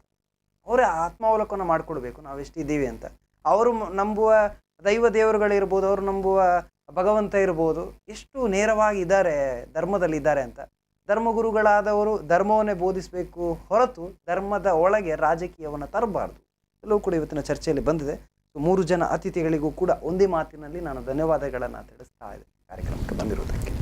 ಎಸ್ ವೀಕ್ಷಕರೇ, ಇದು ಈ ಗಾಂಜಾದ ದಂಧೆ ಜೊತೆಗೆ ಜುಗಾರಿ ಅಡ್ಡೆಯ ವಿಚಾರದಲ್ಲಿ ಚರ್ಚೆ ಆಗಿರುವಂಥದ್ದು. ಮುಖ್ಯವಾಗಿ ಸರ್ಕಾರ ಅಥವಾ ರಾಜಕಾರಣಿಗಳು ಗಮನಿಸಬೇಕು ಏನು ಅವರ ಜವಾಬ್ದಾರಿಗಳು, ಕರ್ತವ್ಯಗಳು ಅನ್ನುವಂಥದ್ದನ್ನು. ಸತ್ಯ ಧರ್ಮದಲ್ಲಿ ಬದುಕುವಂಥ ಅದೆಷ್ಟೋ ಜನ ಇರ್ತಾರೆ, ಅಧಿಕಾರಿಗಳು ಇರ್ತಾರೆ. ಆದರೆ ಅಲ್ಲಿರುವಂಥ ಭ್ರಷ್ಟರಿಂದ ಈ ಎಲ್ಲ ಸಮಸ್ಯೆಗಳಾಗ್ತಾ ಇರುವಂಥದ್ದು. ಜನರು ಕೂಡ ಇದರ ಬಗ್ಗೆ ಚಿಂತನೆಯನ್ನು ಮಾಡಿಕೊಳ್ಳುವಂಥ ಆಗಲಿ. ಜೊತೆಗೆ ಬದಲಾವಣೆ ಸಾಧ್ಯ ಇಲ್ಲ ಅನ್ನೋದು ಸುಳ್ಳು, ಸಾಧ್ಯ ಇದೆ ಖಂಡಿತ. ಎಲ್ಲ ಜನರಿಗೆ ಬಂದಾಗ, ಎಲ್ಲ ಜನರಿಗೆ ಸಮಸ್ಯೆ ಬಗ್ಗೆ ಅರಿವಾದಾಗ ಖಂಡಿತ ಗೊತ್ತಾಗುತ್ತೆ. ಸತ್ಯ ಮೇಲೆ ಬರಬೇಕು, ಧರ್ಮ ಈ ಜಗತ್ತಿನಲ್ಲಿ ಮಾರ್ದನಿಸ್ಬೇಕಂತ ಹೇಳ್ತಾ ಇದಾಗಿತ್ತು ಇವತ್ತಿನ ವಿಶೇಷ ಸುದ್ದಿ ಹಾಗೂ ಮನೋರಂಜನೆಗಾಗಿ ನೋಡ್ತಾ ಇರಿ ಸ್ಪಂದನ ಟಿವಿ.